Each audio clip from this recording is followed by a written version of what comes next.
Here on Breeze 93.9 FM.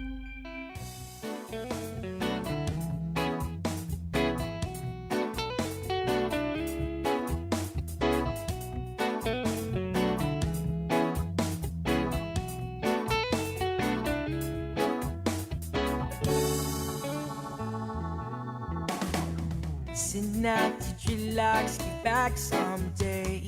Anytime I want my half, I need it. I'll be present in a New York minute. Don't deceive me now, you know it's business.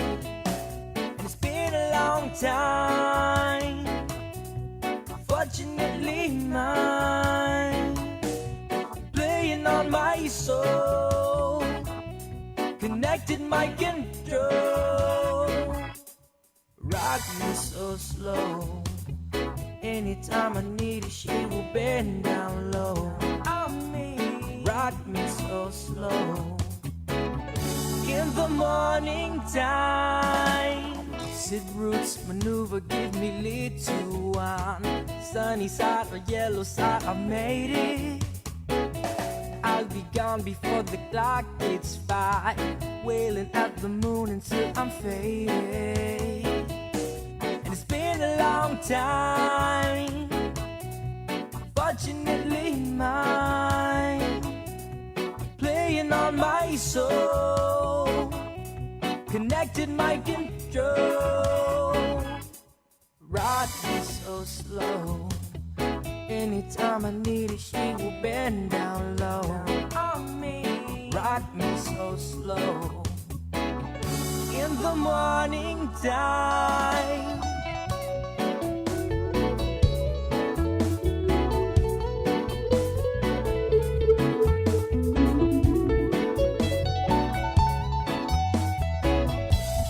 rock me so slow. Anytime I need it, she will bend down low.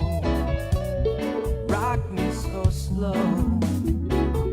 In the morning time, Miss Sue's coming to dinner.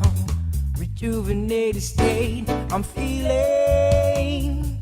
On and on, she's pulling all along.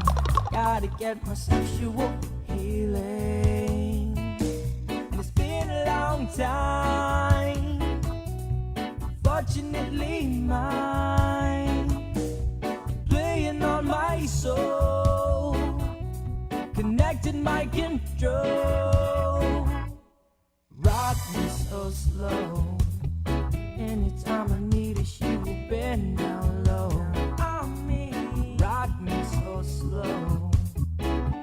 In the morning time, rock me, rude girl, dance house, select them.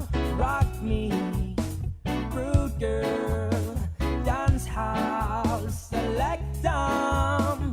Rock me, rude girl, dance house, select them. Rock me, rude girl, dance house, select them. Blessing, long time.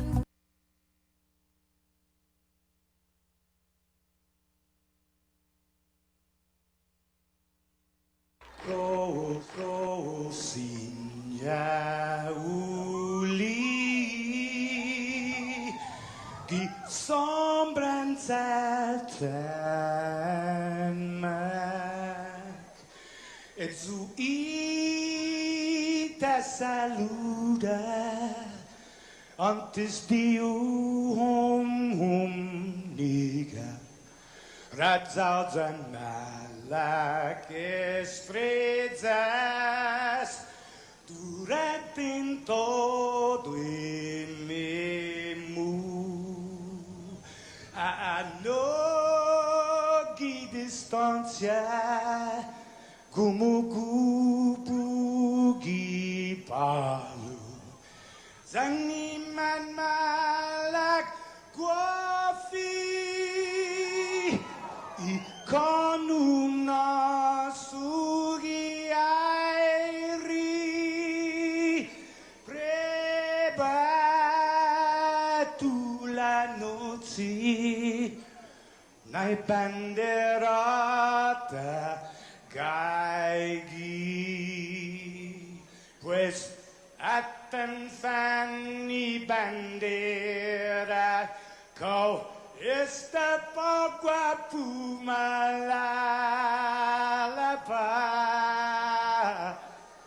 giluk tanu man libri sentami ti man ko badi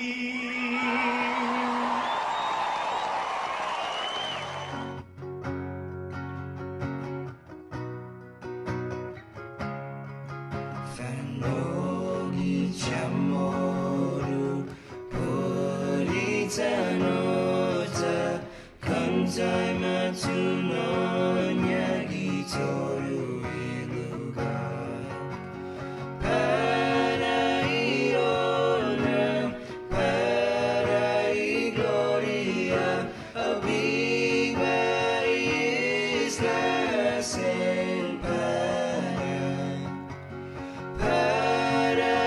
Paraiona, Parai gloria, abiba isla sen Toru I tempo I pas paraita zangin ilan na bendition. Contra biligu nafan sofuam Zeus proteis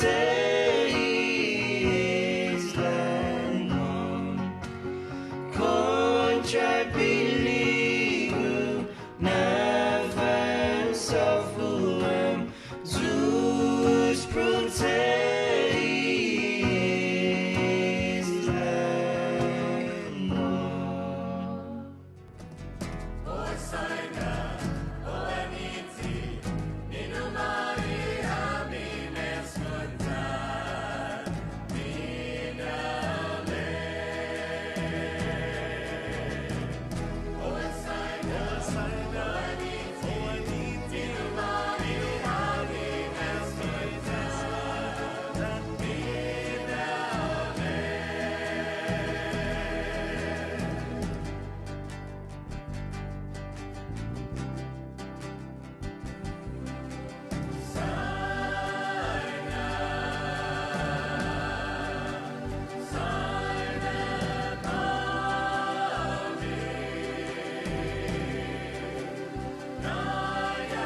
every day, and we all kicking back, sipping on a cold one. Now what you think about that? That's life.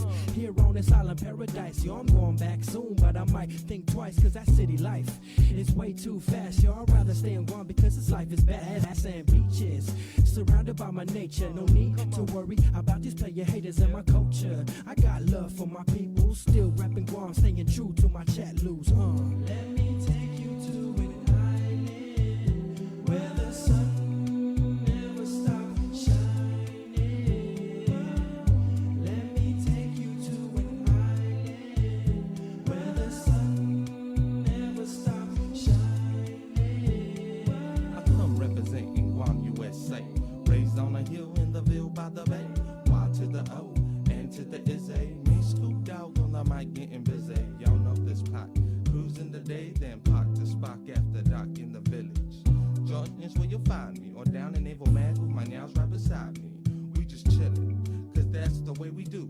Call the chat loose, tell them we gon' barbecue. The crew rollin' by tonight. We got Slim on the left and YD to the right. Let me take you to an island where the sun never stops shining. Let me take you to an island where the sun never stops shining. I gotta get some brew cause I just got paid. Put up the canopy to get some shade so we could kick back like it was nothing at all. While my primos and my homies playing basketball. The day is going smooth the way I thought it would be. Me and my family by the coconut tree, relaxed, waiting for the food to be done. My nephew's calling me to play one-on-one. I said, wait, boy, I have to make the tanak. And once I get finished, I cook the tatagat so we can chow down like we never did. Call everybody, especially the kids. We're just kicking back in the village. All the kids are playing around with the family. We're just kicking back on the island. Memories we're talking about with just you and me. Oh, yeah. We're here in the beautiful island of Guam, chilling down in the wonderful village of Humanity. It's a beautiful day today. Sun shining bright, shimmering along the bay. Family, children laughing around. That's how we do it down here on my island. Let me take you to an island where the sun never stops shining. Here we go. Let me take you to an island where the sun Good never stops shining.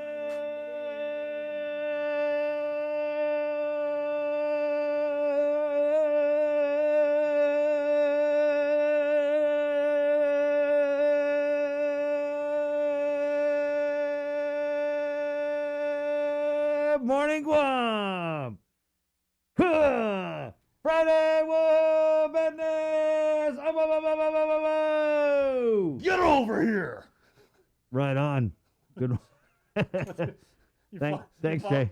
You follow up Good Morning Guam with Mortal Kombat. Right. Why did that even make sense? Did you watch the trailer for Mortal Kombat? The one that's coming up? I didn't watch the trailer for Mortal Kombat, It's Jason. pretty amazing, I must admit. All right. Is that a new thing or what? Yeah, no, it's a remake. It comes out in a month. Okay. Thank you. There you go, guys. It's 6:24. It's Friday. Business! Whoa! Be my business! Second Friday of Lent. That's right. A fishy Friday. Yes. Well, and as we can't belabor this point enough, as we learned Darn from it. Paul Goffigan 2 weeks ago, or was that last week? Yeah. Last week. Chicken is meat. So chicken should be off your menu. That's right. 6:24. I'm just kicking myself because I made tulip for breakfast. Did you have any though? I didn't have any. Okay, is that still considered a no-no if you prepare? I don't know because waste not. Isn't it in the Bible that you shouldn't waste tulip? There's got to be something in there about don't waste food. That's one of those books that I mean everybody knows, Matthew, John, Luke, but it's that's in Deuteronomy because Yeah, it's in Deuteronomy. Yeah. 6:25 Friday. Welcome to the link. Yeah, like what if you're a cook and you're preparing meals for others? Obviously, not everybody's going to be Catholic, and at some point you're going to have to make beef or meat or chicken. Right on. I guess as long as you don't consume, right? I guess, yeah. And then even if you do, you could always do your penance. Right, sir? See? Got it all figured out for you guys. Is that why you played that song? Which one? Wait, boy. Oh, no, because he says, I got to make the tattiga. And then he says, once I get done, I'll cook the tattiga. But, I mean, you can have meatless tenactac. Right? You could have impossible tenactac. Yeah. Right? I mean, if you did break out like a pot of tenactac that wasn't meat, I mean, the boys are going to like look at you like... But they might not even know. Because that impossible stuff, that newfangled meat, not meat.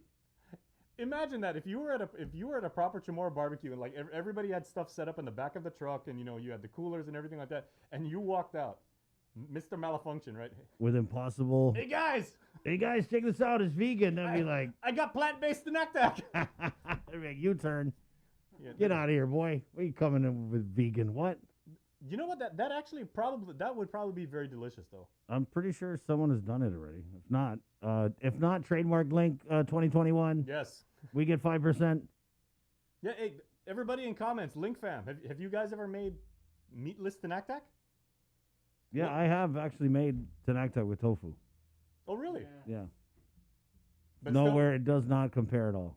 As long as you use... Because what makes the tenactac good is that when you have the meat juice. Yeah. And it's cooking in that coconut milk with the onion and all the, I was going to say garlic. the two key ingredients to tenactac are basically the long green beans and the coconut milk, right? Yeah. I mean, I guess, but the meat is what makes it savory. You just got me off on the wrong foot talking about meatless tenactac. I know. That's a sin. that is a sin, meatless tenactac. Hey, welcome to the link. It's Friday, February 26th. On the show, we got Joe Sir Jason. Sabrina Salas Mantonani comes in later because we're on a not reduced work. What do you call it? Modified schedule. Modified schedule. There you go. Modified. What do they call it? DOE. School schedule. Yeah, we're in a modified school schedule. Oh well, there. J.R. Mendiola was saying, "I love the vibe of this song." Yeah, that is the Island Tribe, My Island, and I'm proud to say that we are the only morning show that starts their show off with that song sometimes. I guarantee you, we are the only show. And we played local music all the way because we support the local artists. Proudly. Proudly, so proud. Speaking of proud, yep. Ava Kitsutu gives you 2 of the starry-eyed emoji, and she goes, "Love the haircut." Hey, somebody got a haircut. Yeah. Thank you. That's Thank a you, fresh Ava. cut, man. Thank you. Also, John Bukat says, "Good morning, John." John's one of our top fans on That's Facebook. right. And he says, "Yeah, salmon tenactac. How could we forget?" Yeah, that's all right. Good. But the salmon cooks fast, so it's like tricky. When do you put it in? You know what I mean, right, sir? Yeah. Because if you overcook salmon, it's dry. Wait, can you sear salmon? Yeah, of course. I don't. Jason is not a cooker. Yeah. You can sear anything that's the flesh of animals. Because you can actually even sear vegetables, Jay. Sear it's a method of cooking. I've had seared steak, obviously. You've had seared tuna like 1,000 different times. I don't know if I ever had seared salmon. You could have seared salmon, yeah. Sear it, and then you could finish it in the oven if it's a fatter piece. Oh, okay. J.R. Mendiola. This is Junior Mendiola. I love it. Thank you for playing our song a couple of days ago. This is this is the Mendiola family who had that beautiful tribute to their late father. Right. We could play that again. I still got it. We'll play it later. Yeah. So Junior Mendiola. This is Rufalino Mendiola Jr. Yeah. Good morning, man. Thank you for sharing that wonderful song. Everybody loved it, including especially us and everything. That's an amazing tribute to your dad. Thank you that so was much. pretty awesome. We'll play it later. It's basically these Mendiola kids. Their father died, Rufino, right? Yeah, Rufalino, I believe. Rufalino Mendiola, who interestingly is the brother of former Reventax Deputy Director Marie Benito. Ah. Yes. So. Okay, that Mendiola family, I believe. Right, yeah. And so, actually, former Education Board Chair Maria Gutierrez had texted me like, hey, that's how that guy's related to former Deputy of Reventax, Marie Benito. And so anyway, our condolences going out to the family. Yes. And it was like a rap song, but it was a tribute to their late father. And, man, honest, it was pretty kind of emotional. You know what I mean? I got fugu, the goosebumps. So we'll play that again later on because at the very end, and I don't know if we got it with the first time we played it, they throw in a clip of their late father doing like a little ukulele thing or something. Yeah, that's awesome. Great song. Great song. Yeah, it's 6:30, guys. Here's what's coming up on the show this morning. We're getting Dr. Tom Shea before he heads into surgery this morning. I just wanted to bring him on because he's been blowing up the digital engagement. He's his own digital engagement manager. He does a pretty good job of it, too, because he gets stuff out there that, he's writing letters. He's making donations. Made a $1,000 donation to Guam Animals in Need. I was gonna say that wonderful, elated, celebratory applause and shriek you heard was our buddy Cyrus Lur from Guam Animals. Right on. But remember, there's no cheering. Oh yeah, that's right. Right, yeah. So I'm betting that like Cyrus's mullet stood like That, right up okay, I just want to say when I yell out Friday, whoa, that is not a cheer. That is just an announcement. Okay, I don't want whoever it is to come in and take me down. I'm wondering, how are you going to do that on Holy Week? I'm going to do it like Friday. Good morning, Jason, 631. So we're getting Tom Shea, Dr. Tom Shea. Then we're getting Melanie Brennan, who is the DYA CPS director. Then 7:30, we're getting Crystal Pacos and Augustine, the communications director for the governor's office. To kind of go over some of these new hires and some other things going on there. And then I think we're going to ask her about an update with the RISE Act. This was a bill that was passed, or was allowed to lapse into law, I believe. And it's, I think it's like $600 to $800 for certain income brackets that are eligible. But the thing is, they ran out of the CARES Act money, and it's supposed to utilize local funds, but there's no local funds because we're using all our local funds to hire people at the governor's office. Oh, no, there's no local funds. I don't know why, but I'm just saying, yeah, there's nothing. So it's a law, and people are supposed to get money from it, but they're not getting money because there's no money. So we'll find out what's going on with that. And then we're getting Ed Byrne, who's the Department of Administration director, catch you up on, I think he's working on a rent relief or mortgage relief assistance program that, we talked to Ray Tapasnia. This is something that was they got the money, I think, and last year, and it's just been a while. A lot of times with this assistance, it's crazy because we get this federal money, and then it's a struggle to figure out, we get this federal money that we're supposed to just give away, basically, but it's a struggle to give it away in a way where, like, all of our doggins are covered, right? So we see it with the Department of Agriculture and the Fishermen Relief Fund, right? It's been months. They just came on. I want to say last time they came on, they were like, oh, we're about to pay it, and nothing's been paid yet. So, that's part of what's going on with this money that we received from the feds for mortgage and relief rent assistance. Anyway, I'll let Ed Byrne do the talking. And then we're getting Senator Sabina Perez, who's the oversight of labor, revenue, tax, environment, to come in and catch us up on her committee work and things that are going on with her office. Simon Sanchez, the CCU. What was it? They said there was a typhoon of disconnections looming because people are behind on their bills. And they're not paying their bills. And they're also not paying their bills. Well, that's how you get behind on your bills, Jay, is you don't pay them for a variety of reasons, whether you just can't or, I keep thinking about that thing that dude, Chris Felix, the realtor Chris Felix said,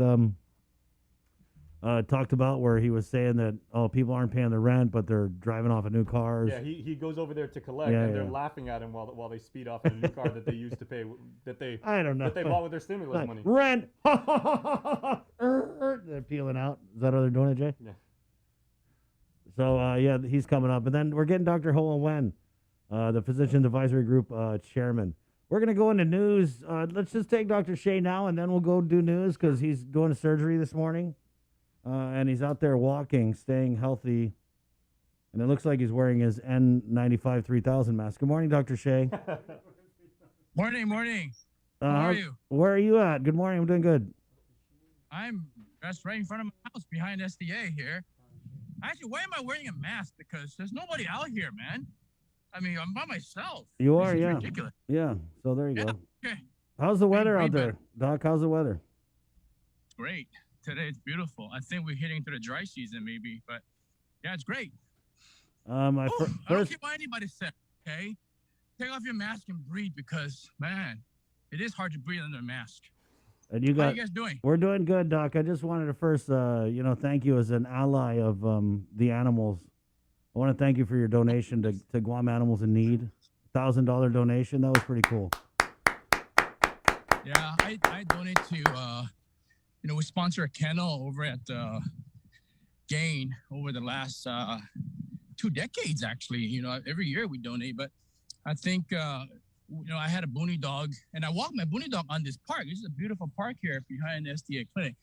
I used to jog with her here, and then I lost her to cancer just a couple of years ago. And then my cat lived till she was 22 years old. So, and I have another dog that's 16 years old that pees all over my living room. That's why I can't have any guests over.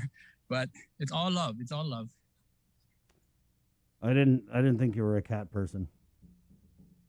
Oh yeah, our cat's good. It kind of changes things between us, Doc. Cat keeps all the cockroaches away. Trust me. Yeah, good point. Well, maybe American Bakery can get some cats. Oh!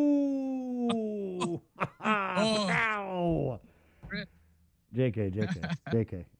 Doc, so yeah, let's just start there because you had made this gain donation, but you also used it as an opportunity to call out the governor on her and Lieutenant Governor's re-election fundraiser, right? Which was this big $500 a plate affair. Right. So what was your issue with that fundraiser, Doc? I thought it was the timing was inappropriate. I think right now there's still people who's suffering. There's people who's losing their mortgages, people who's maybe evicted. There's people who lost their businesses. This is not a time to ask people $500 for non-essential items such as re-election. You have another almost 2 years to run for re-election. So I think the timing is off. I don't mind if you want to raise money for your political agendas, but I think right now, especially when we're still in a public health emergency, right? I mean, the declaration is renewed, right? So I think that's inappropriate. I don't think that should have been done. But, it is what it is. I still haven't seen any pictures or videos of that event because I like to see it because I like to host an event as a charity event, but I can't see any videos because public health is denied us. GMA, our physician wants to gather and have continuing medical education. The majority of our physicians are all vaccinated, so I have no idea why they denied it. So I think we need to talk to them again. But certainly, I think the governor should share how that event was ran and show us some pictures and videos so we can follow it. Yeah, I looked on, there's a lady, she's actually an auntie of mine, Kathy Flores. She works for the governor. But usually on her Facebook, whenever there's like a gathering or a function, I mean, of course, before the pandemic, she'd always post a lot of pictures. So I checked her Facebook. I didn't see anything, but I think with the backlash that happened when they announced this fundraiser, I don't really foresee them posting a lot of pictures and videos. I do get your point, though, that you kind of want to see how they do it so the rest of us out here who want to have some type of gathering, because they were actually really creative, Dr. Shea. I got to give them credit for that, that it was very creative the way they were able to entertain a significant amount of people over the limit for gatherings by having them in sessions where it was 23 people plus 2, that's Lou and Josh, and then it would be 25 people for 30 minutes, and they shimmy them out, then they bring in another 23, and then they bring them out. So you can't gather, you can't have a gathering with 200 people, but I guess as evidenced by what the administration did in this fundraiser, you can have a gathering of 200 people as long as it's phased in. Well, here's the question is that you have 25 people in the small room like Al Dente. I've held functions there before. What about staffing? Who's going to bring the drinks? You have to add those people in as well. How do you drink with a mask? You're going to have to take a mask off to talk. This is a cocktail social event. Yeah. People are going to have to roam around. I doubt it if they say, hey, you can only stand 6 feet away from me. Don't come closer to me. It's very difficult to manage those situations. So I think it's important that, that they show us how that's done. I mean, I like to see some videos, and I really do, because I think it's important for us to follow those guidelines. But again, it's very difficult to manage those situations. But I give my money to a good cause, and we'll continue to do charity work. as long as I'm on Guam. You know, I can't be on Guam forever. I'll be retiring, but I think it's important that we continue to focus on what the community needs are. Priorities are way off in this government, and I'm very disappointed on that. Doc, let me ask you, because you're talking about charity work, and I know every year you do your scholarship. Yes. I mean, you usually have a big deal with, usually it's a gathering, and you have some type of thing where you announce it. So are you doing that this year? And then Absolutely. Okay, in fact, Chris, it's good that you brought that up, because Thank you. KUM was my first partner when we first kicked that off. Right. In fact, it was with Frank McCready, who was the host. And we kicked it off. Marie Calvo and I got together, and we actually kicked that off. In fact, I have to credit KUM for giving me that particular idea of a scholar athlete. I've always wanted to do it, and in honor of my grandmother. And we've done it every year. Last year we couldn't. We did a Zoom type of a thing, but this particular year is hard because a scholar athlete, you have to add the athletic part of it. And the entire year there was no sports. So I've been thinking, and I talked to my family about it. And it's very difficult to judge these kids based on the junior year, because a lot of during your senior year, a lot of them actually excel. And it's very difficult. So all I got to go off of is based on the junior year achievements for the athletic abilities and achievements, etc., and the academics, of course. But this year, I don't know if we can actually do good judging for that, because I don't want to bring down the caliber or the quality of the awards. But I'm still thinking about it. And this is very important because I also want to know how we can maybe have a banquet to honor these seniors, because I don't see why not. If you have a ballroom, okay, imagine this. You have a ballroom that's capacity of 500 people. And public health has said itself, you can go to a restaurant with 50% capacity, you can go to a bar with 50% capacity. Why can't you have a ballroom that you take up 500? Well, let's just take Dusitani, for example, 1,000. And you take only 20% of that ballroom, and you sit people 6 feet apart, use IBM tables rather than round tables. Why can't you do that? And rather than having a buffet, have people deliver bentos.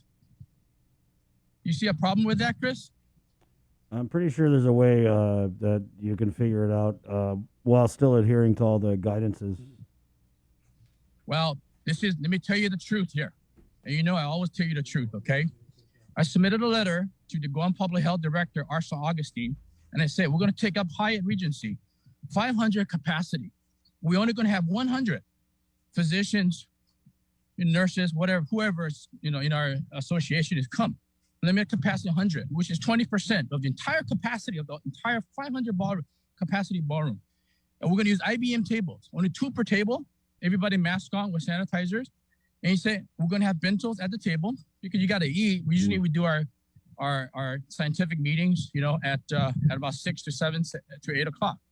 And they all, no, you can't. You cannot have food. I mean, I don't get it. Where's the science? Say, show me the science. You say you cannot, because our safety protocol is much better than restaurants, much better than bars. And we're doing it as an educational event. And guess what? They turned us down. Well, you know what I think you know what I think you can do, Doc, is if you do, because probably why they turned you down is they just saw that number 100 doctors. But if you split that ballroom in half, or you use like another ballroom, and then you have like 25 over here, 25, that's how you get around it. And that's what everybody is trying to do now, is we're trying to take these shortcuts and get around these different protocols, whether it's the governor and lieutenant governor, taking in 23 people at a time and then moving them out and bringing 23 more in. So that's how you do it, is you got to either have... Well, Chris, trust me. Let me go a step further for you. Our protocol that's set up is way safer than what the public health has instituted, okay? I like the Felix Cabrera. He likes to steal lines, right? Oh, the CDC is the floor, not the ceiling. Well, Dr. Fauci said that in one particular incident. He likes to take those lines. It sounds great. Well, public health to me on Guam, if they want to be the floor, fine. We've gone to the ceiling. We even gone so far. Let me tell you this. Allow only vaccinated people to come into our conference. Those people who got vaccinated, come into our conference. That's even better, okay? Secondly, I say we're going to offer COVID testing right at the door. If you haven't gotten it, if you have symptoms, don't come.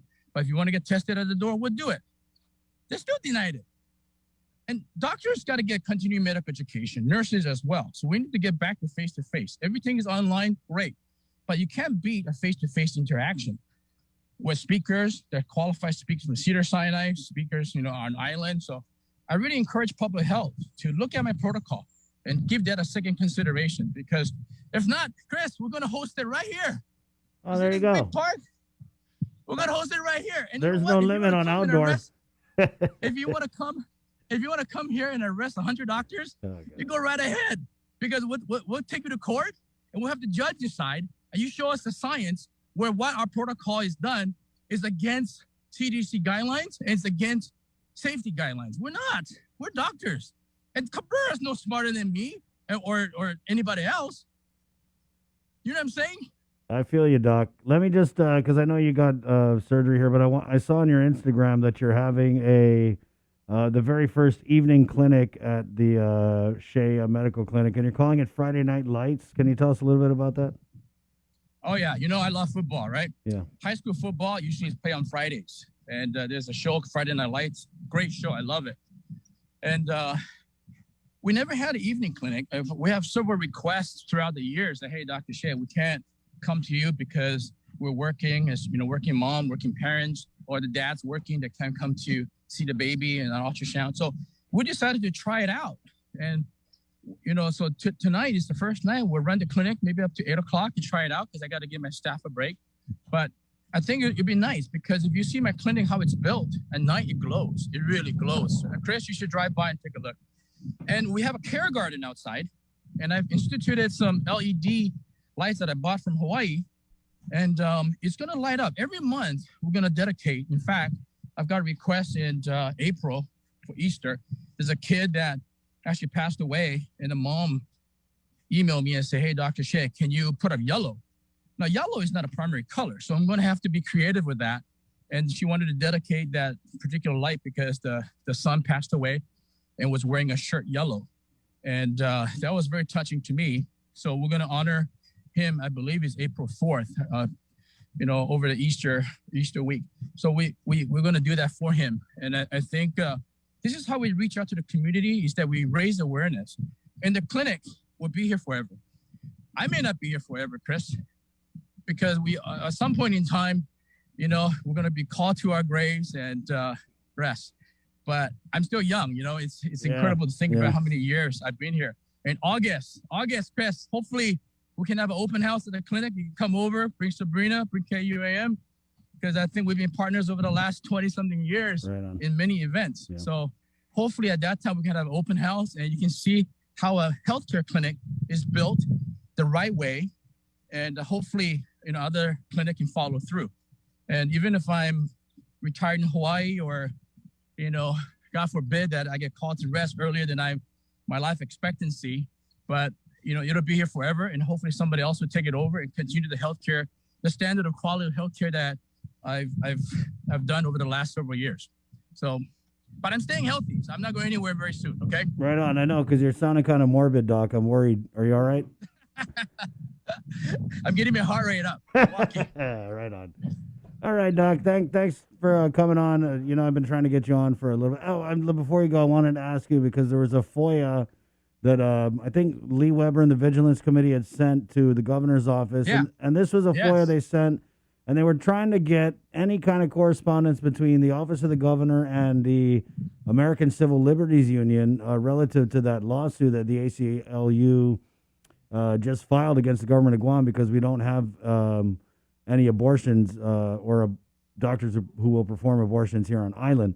That being said, so the FOIA was complied with. They sent it out, and although I didn't see any communication in it from the Bureau of Women's Affairs or the governor's office to the ACLU, there was just a bunch of correspondence about abortions and securing an abortion performing physician for the island. And I know you had some interesting opinions on that, given that you were saying that we have other specialists that are needed here, right?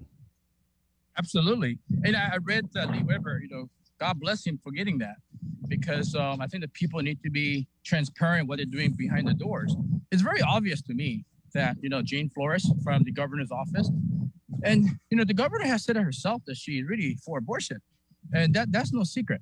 So I think what my comment is that just be transparent about it. But there is actually more special needs priority that we need on Guam. We need a women's gynecologist that does cancer, for example. I can do precancerous surgeries, but if you get into extensive cancer, you got to go off island. And trust me, I just picked up 2 cancer cases that have been sent off island just 2 weeks ago. So they got to fly off island for their procedures. So if you don't have abortion on Guam, go off island. It's an elective procedure. It's okay. It's not something that's out of the ordinary. The interesting thing from those FOIA requests is that when I read, they're in direct communications with people at family planning in Hawaii. Dr. Kaneshiro, I know her very well. I give the patient the choice if they want. I don't do abortions. If they want to go, they go. But I don't judge them. But what I don't like is people hiding behind the backgrounds like, oh, well, we're not the one to ask for the lawsuit.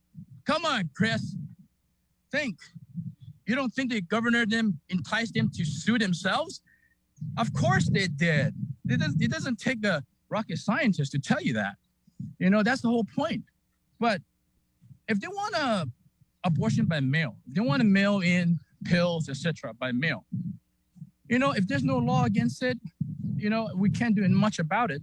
But you got to remember that you should identify the clinic or the physicians on Guam who's going to take care of them, because it's a process. Once you start the abortion process, it's not 100% that you're going to abort. You're going to have incomplete abortions, in which case you got to do surgery. So who's going to take care of those? Certainly you have to identify those. So it's not a simple, abortion by mail, you're going to be all okay. To me, that's inappropriate. So I think they're going to fight about it. But then again, if the governor is already supporting it, and then they're suing the governor, they're suing the Gov Guam. Come on. It's all conspiracy, in my opinion. Well, Doc, let me just wade in here, and I don't want to go all the way to conspiracy this early in the morning, but I will say that if they didn't have direct communication with the ACLU in the government channels, maybe it was done outside of the government channels, but also in the communication that Mrs. Flores had sent out to Planned Parenthood and whoever, I think if they didn't say, hey, ACLU, sue us directly, I'm pretty sure the ACLU through Planned Parenthood was able to find out that, we don't have abortions on Guam through their communication with the governor's office. So I don't know. I'm not sure if there was direct communication outside of the Gov Guam channels, but maybe it was pretty much implied and very easy to figure out through those emails. Listen, that we're vulnerable to a lawsuit. The ACLU should get their act together, okay? The ACLU should look at what access is to healthcare that we don't have on Guam. We don't have a rheumatologist. We don't have a gynecologic oncologist. We don't have a pediatric cardiologist. Where's the access to those physicians that they're fighting for? Those are physicians that help us save lives. Those are the specialty that Guam needs. These are the priorities that the governor Liu should be focused on. Not an abortionist, in my opinion. We send people off island, hundreds, by the month after month, maybe by thousands every year that goes off island for healthcare. It's a handful of people who does abortions or who wants abortions. They can also fly off island. So access to care is similar to a lack of access that we don't have here. In fact, it's worse. People die of cardiac disease every day. People die of diabetes every day. People die of congenital heart defects for kids every day. We need to focus on more priorities. And, I'm not the governor. If I was the governor, that would be my priority, okay? Let's focus on those specialists that really will help us save lives on Guam. All right, Dr. Shea. Hey, Chris, you got me all excited here. I know. I think you can stop walking now. Your heart rate's probably already up. I got to go shower and then head to my surgery. Hey, good luck. Save some lives. Good luck. All right, Dr. Shea. We'll see you. Thanks for stopping by. There you go. That's Dr. Tom Shea. I think, irregardless of how you feel about abortion, I'm not trying to have an abortion debate this early in the morning. I think it's a very valid point that we need so many specialists on Guam. It's really tragic. Really, it is. My brother had a stroke years ago. I remember he had a stroke. We went to the hospital. Of course, he got admitted. And he was very young when that happened. Very young, yeah. But the point I'm trying to make is we had to wait for this neurologist to come from Hawaii because we didn't have one on island at the time for whatever reason, and so we had to sit around for a few days. And I'm just saying, like Dr. Shea makes a very valid point that, and again, just me personally, I'm not saying don't try and lure someone here to perform abortions. I get that, that's a prerogative of the administration, given that, they're pro-choice Democrats. I understand that.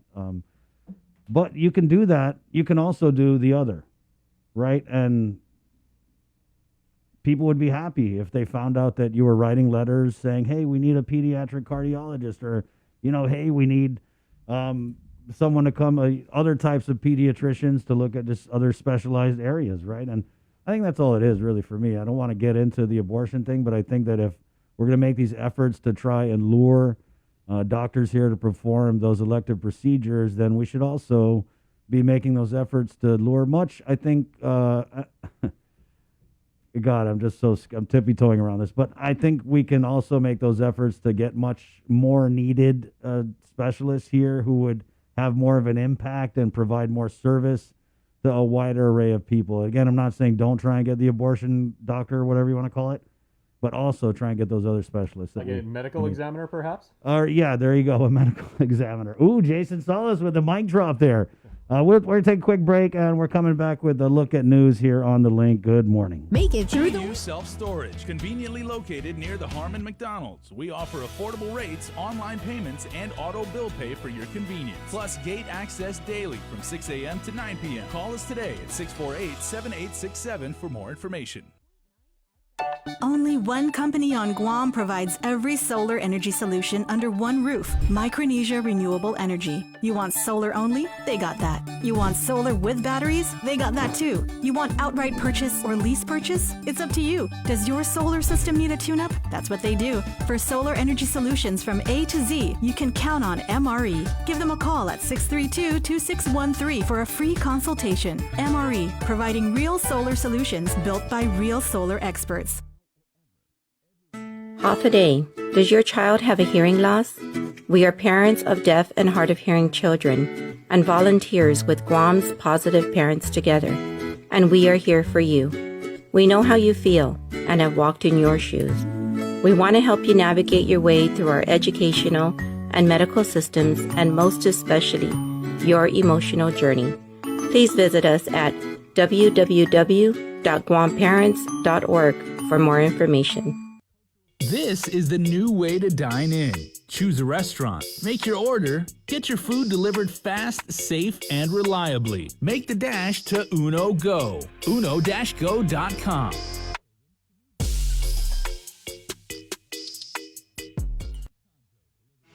The relationship between Guam and Manila, Philippines is undeniable as we share similar cultural traditions, history, and heritage, with generations of Filipinos calling Guam home. KUAM presents a monthly look at the capital city featuring in-depth and engaging interviews on everything from medical tourism to new business and government leaders. Veteran newscaster Nestor Lecanto delivers Beyond Our Borders. This special program is brought to you by the Bank of Guam and KFC. You're watching The Link with Chris and Sabrina on TV 11. Stick around because we're next on CBS This Morning. We got your 6. At 6 a.m. with The Link on Breeze 93.9 FM. Bree and I connect you with all the latest news and information you need to know to start your day. Then check back with Guam's news leader at 6 p.m. for the day's top headlines with KUAM News Primetime. From 6 a.m. to 6 p.m. and everything else in between with KUAM Digital, we got your 6.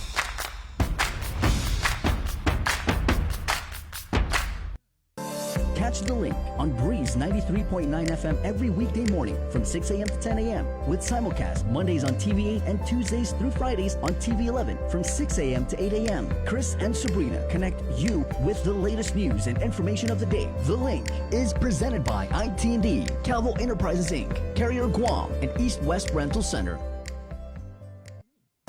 Catch the Link on Breeze 93.9 FM every weekday morning from 6 a.m. to 10 a.m. with simulcast Mondays on TV 8 and Tuesdays through Fridays on TV 11 from 6 a.m. to 8 a.m. Chris and Sabrina connect you with the latest news and information of the day. The Link is presented by IT&D, Calvo Enterprises Inc., Carrier Guam, and East West Rental Center.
Jogarito, 701. It's Friday, February 26th. We're KUAM FM, Agotni, Guam. This is The Link on the Breeze, 93.9. Also, we're on KUAM TV. Good morning. Facebook Live. There's also a Docomo Channel 10 audio stream of the show. 701 again. Let's do news now from the KUAM News team with the very latest, Jason Solis. Good morning, Jason. Good morning, Chris, and good morning, Guam. A single COVID-19 case was confirmed last night after 410 tests were gathered Wednesday. 7,730 cases have been confirmed in the last year locally. There are currently 41 currently active cases. 7,559 people have recovered from the virus, and 130 people have died from it. For the sixth straight day, Guam's CAR score is 0.2. A total of 49,940 people on Guam have now been vaccinated. About a third of those have received 2 doses. Mathematically, 2/3 of those have received the first dose. Well, an inspection by Public Health on Thursday resulted in the closure of American Bakery right here in Harmon. During the nearly 2.5-hour inspection, cockroaches and rat feces were found. Wastewater from an ice machine was observed being disposed outside and not properly connected to an approved wastewater disposal system. Walls and floors were also observed with dark stains and an accumulation of grease. Food particles were also found throughout the establishment. There was an active cockroach infestation constituting an imminent health hazard. American Bakery's sanitary permit was therefore suspended. It was also issued a notice of closure and ordered it be placed on the entrance door. The inspection was in response to a complaint filed previously related to a cockroach found inside a baked bread product produced by the bakery. Public Health says although the bakery was closed, its retail store remains open. And now with the latest local news headlines you need to know from the KUM Newsroom, here is our Tyler Matanani. Buenas and half a day. I'm Tyler Matanani with your headlines here on The Link. The Guam Visitors Bureau is calling out public health officials, saying the current health and safety policy is one-dimensional and an impediment to the pace of recovery. In a board meeting Wednesday, GVB Vice President Shea Perez said if there were a broader plan that also incorporates tourism, we might see a 30 to 60% increase in projected arrivals. It's not just about medical health, it's also about economic health of the community. And so we need to balance visitor-sensitive issues with practical concerns and not be too single-dimensional and too narrow focused where we're really losing sight of other issues that we should be concerned. I don't know exactly what this policy is going to look like, but it's a conversation I think that we should have with the right people to come up with a risk proportionate policy that can be helpful in terms of providing positive impact in our efforts to recover. Also at the GVB meeting, Perez presented stats that show that Guam is underperforming compared to our peer travel destination group. But his report also noted that citizens from our primary source markets are interested in traveling to Guam. 17% of Japanese showed a positive response, while 27% of Koreans indicated they plan to travel internationally within the coming year. Port General Manager Rory Respicio continues to stand by the rehiring settlement agreement he signed with Port Controller Jojo Guevara. In a board meeting Thursday, member Dot Harris asked Respicio for an update on the dispute over an OPA audit, which found that the port overpaid Guevara by some $114,000 in increments and interest following his reinstatement. The biggest misunderstanding and the source of our disagreement is that you cannot restore this employee to a position that they were wrongfully terminated from at the salary 7 years prior. And so when this employee was reinstated, he was reinstated to the salary that was the salary he left 7 years prior. And the prior management and the prior council never wanted to do more than just as if though like 7 years didn't lapse, as if though it was only 1 day. Respicio said while the former council said don't include increments, its subsequent council had the opposite opinion. Respicio has asked the AG for an opinion to resolve the dispute. The governor says that while we've made tremendous progress with protecting the health of our people, we must begin the long road to recovery. And that's why she's enhanced her team by hiring 3 new people. Paid a salary of $91,000, Bernadine Gines has been appointed as the new Deputy Director of the Department of Administration. She has 25 years of human resources management experience, both in the private and public sector. Previously working multiple terms at the legislature, Ricky Orsini is now the governor's policy director. Her salary is $75,000. And finally, Logan Regis has been hired at $65,000 a year as the governor's digital engagement manager. With 10 years of experience in the field, he's responsible for developing, implementing, and managing digital engagement strategies for social media. The governor says they each possess the skills, knowledge, and experience to help her administration continue their mission to rebuild a better Guam. Cheers to a grand reopening of bars as public health found no violations during inspections Wednesday night. After being closed for almost 1 year, nothing went sour with Wednesday night's reopening of bars and taverns. Our inspectors went out and they visited a couple bars, but did not observe any COVID-19 violations. So we're happy to report that. Everybody was in compliance. So no violations observed. Everybody was happy. No footloose, no sing-alongs. Cheers, a good night, neat and not dirty. They were waiting for this to happen. It's been a long time since bars have reopened. And I think, when you really want something to happen and you have a goal set in mind, and you know that you have safety, sanitation in mind, and you just really want to protect people, we can achieve that goal. Even the island's chief public health authority, Governor Lulian Guerrero, and Lieutenant Governor Josh Tenorio were celebrating with a re-election fundraiser cocktail reception Wednesday night. I believe the guidance does contemplate fundraisers, but it's the same thing. I mean, as long as we're following the guidance, as long as there's the minimum requirements are being met, right? There's no difference in what we're doing in terms of a fundraiser, whether you're going to a bar for a fundraiser, going to a bar to mingle with your friends. So what the event is for, if it's for a birthday or an anniversary. For $500 a pop, supporters were able to get 45 minutes worth of access to your 2022 candidates for governor and lieutenant governor, all in compliance with safety and social distancing protocols, setting an example for others to follow suit. So, the guidelines are established. So we're following sanitation requirements, signage, postage, hand sanitizing, mask wearing, then I think we're okay. Reporting for Guam's News Network, I'm Sabrina Salas, Matanani. For more news, go to KUAM.com.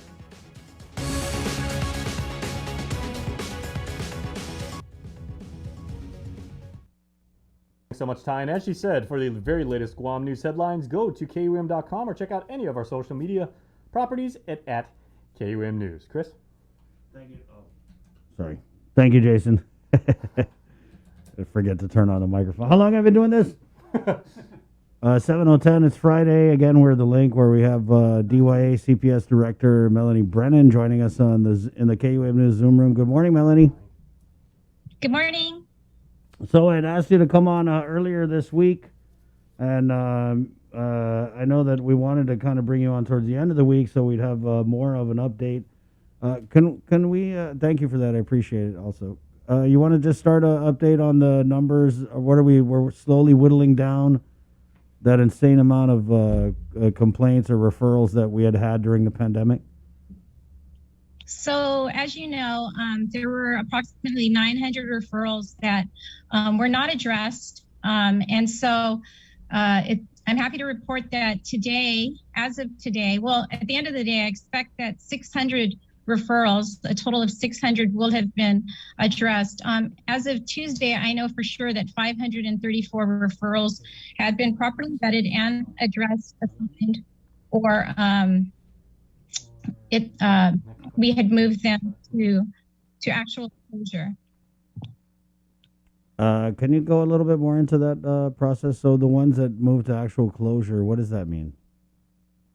That means that they were properly looked at, followed up with, and could be closed. Kids were found to be safe. Okay. So of the 534, many of them did go into investigation. As I've said, during the pandemic, many of the cases that did come through that were of a crisis nature were acted upon right away. And so what that left was the other remaining cases that required investigation and further action by CPS. So as of Tuesday, 534 cases were acted upon. All right. And then the ones that weren't closed, the status of those? So the status of those are they were moved on into investigation and the process is ongoing. And cases that were substantiated have moved to case management. Other cases have gone to the family support services where no maltreatment was indicated, but linkage to services was required. So, for example, if you have a case where there's a teen pregnancy, but it was consensual, parents are supportive, we just wanted to follow up to make sure that that the supportive services were there for the teenage that was pregnant. So does that involve like just referring them to maybe public health or whatever pertinent agency works with that kind of? Yeah, that's exactly what it is. Some cases where mandated reporters had to indicate that children were not immunized in the amount of time that they were supposed to. Those cases were, again, just followed up on with the clinics that might have reported it just to ensure that the child was properly immunized. Melanie, and then during this time as you run down and cross off and follow up all these complaints, do you continue to receive new complaints? And how does that affect that process that's already going with the backlog? So, that's a really good question. What we did was initially we had started on the backlog, but we realized if we're going to create another backlog if we're not properly addressing the new cases. So we basically split the DYA social workers and the CPS social workers kind of in half. After we got, and this was right after we received the assistance of the CPS retirees. So we have 6 CPS retirees. And if you don't mind, I just kind of want to give a quick shout out to the CPS retirees. There are 6 of them that come in. They volunteer. They're not getting paid anything. And they vet these cases. They prioritize. They kind of tell us which ones need to go out on immediately. And that is what we do. So we're not only addressing the backlog, we're addressing the incoming cases so that they're acted upon as mandated by law. So if it comes in as a crisis, we're out there that same day. For those cases where we can go out within 24 hours or 72 hours, we're doing that. So there is no backlog. Oh, okay. There is no. I wanted to, and just a little advisory, guys. I'm about to read something that's very disturbing. So if you don't want to, it's a magistrate's complaint that we received yesterday. And I'll just go ahead and go into it from the Superior Court of Guam. And this is the magistrate, which comes from Assistant Attorney General Christine Santos Tenorio. On December 22nd, 2020, at approximately 4:29 p.m., a local teacher reported to Dedito Precinct Command that one of her female students, a 16-year-old, identified only by the initials, had been sexually assaulted by Ketret Pakiu, the defendant, since the female student was 6 or 7 years old. The student is blind and has special needs. The student indicated to her teacher that the last sexual assault had occurred on December 20, 2020. The student, again, who is blind and has special needs, lives in the same household as the defendant. The student remained in the house with the defendant because authorities say that they could not locate the student. On February 25th, 2021, CPS workers accompanied the student to the Dedito precinct, where that the student told officers that the defendant had sexually assaulted her again on February 22nd, 2021. On that day, the student was laying down on her bed when the defendant laid down next to her. The defendant then touched Annie's breast and buttocks. The defendant then pulled down her panties and raped her. And the student, again, who is blind and has special needs, was very emotional during this is just so heartbreaking. Ketret Pacquiao, charged with attempted third-degree criminal sexual conduct, the 3 counts of fourth-degree criminal sexual conduct. But Melanie, we talked about during the pandemic,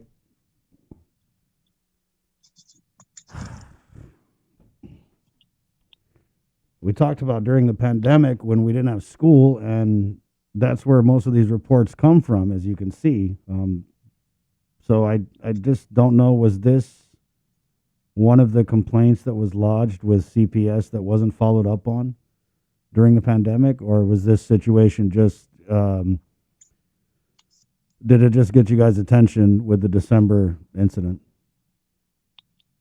So I have, obviously I can't really discuss what occurred during the pandemic. I can't tell you if in fact this was one of those cases, but I will tell you that CPS is involved at this point, and it's because of cases like this where, DYA, as the DYA director, I honestly know that the system, we need to do better, and that we will be involved with CPS for a while moving forward, because I believe that, the evolution of CPS and what happened, I believe it was, it had occurred, this type of thing had occurred even prior to the pandemic. And I know that, it's as complex an issue as child abuse is. And so we are in it for the long haul, and we are aware of other instances like this. They're all tragic, they're all heartbreaking, and that is the very reason why we are there. And that is the very reason why there is an emergency at this point. Since we've been there, again, we have, revealed, we have opened up some cases that required kids to be removed from their homes. And so I want to say even in this week alone, there was over 11 kids that we've had to place because they were in harm's way. And I will say that that there were multiple referrals prior to this. And so we are working really, really hard, Chris, on trying to prevent this from happening. And I know, without going into too much detail, because obviously this is a very sensitive matter that is still under investigation, but so December, officers from GPD went to this young girl's house, and they weren't able to find her. So what happened between December and February? That's 2 months. February 25th, CPS workers accompanied the girl to Dedito precinct. So in that 2 month window, were you guys made aware of the complaint at the time GPD had gone to look for the girl? And then if you could walk us through, in what ways that you can, walk us through what happened in those 2 months. Because that's 2 months where I'm assuming the girl, is there with the oh, God. I can only say that once we were made aware of it, we acted upon it. And it was considered a crisis, meaning they acted upon it as soon as they found out. what happened prior to us coming in. And because this case is so recent, I really don't know the details in that, but I do know that once it came in, that we became aware of it, we did act upon it as a crisis, as it should be done. And I mean, I just want to commend the teachers who are, you know, with that face-to-face. I mean, I just can't even wrap my mind around this young lady, you know, sharing that with her teacher. I mean, I'm so glad that she did, because it led to, you know, this intervention. And but are you, with the 11 kids that you had to take away from their parents and any other issues, are you getting a lot of those complaints and referrals from other teachers in the school system who are starting to see the kids more, maybe now that we're doing some kind of face-to-face? I will say that if the teachers reported it during the pandemic, and because of PCOR 3 and having face-to-face, it has prompted teachers to re-report cases that we are acting on as we speak. And like I said, it's so important that we act on the new referrals and they not be backlogged. That, you know, that is one of our primary goals, to make this system more efficient and to follow the mandate of the law. These cases are really, really difficult. And I know that CPS was still working during the pandemic. They were working on these crisis cases. And I think what's important to note is that even if something comes in as, you know, an educational neglect, a parent isn't, you know, ensuring that their kids are going to school, even though it seems minor, we still need to follow up. We still need to go out, because many times the reasons are so varied as to why, but oftentimes it leads to other indications of maltreatment, such as sexual abuse. And so it's so important that every referral is treated as a child in need. And moving forward, it is with that thought in mind that the social workers review these referrals. That's good to hear, Melanie. So where are we with the hiring of the needed staff? That I remember last time you were on, you're saying that there's some definitely vacancies that need to get filled. Yeah, there are, and again, you know, I had said that there are as many vacancies. I think there's actually more vacancies within Child Protective Services than there are warm bodies.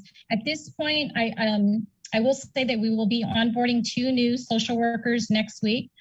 They'll be joining the retirees, they'll be joining DYA and the CPS social workers to help address both the backlog and the incoming new cases that come in. It has been a challenge, Chris. A lot of people, a lot of social workers even, really don't care for the dangerous and difficult work of child protection. And so we've interviewed so many, and I want to say that so far we've gotten like 2 bites.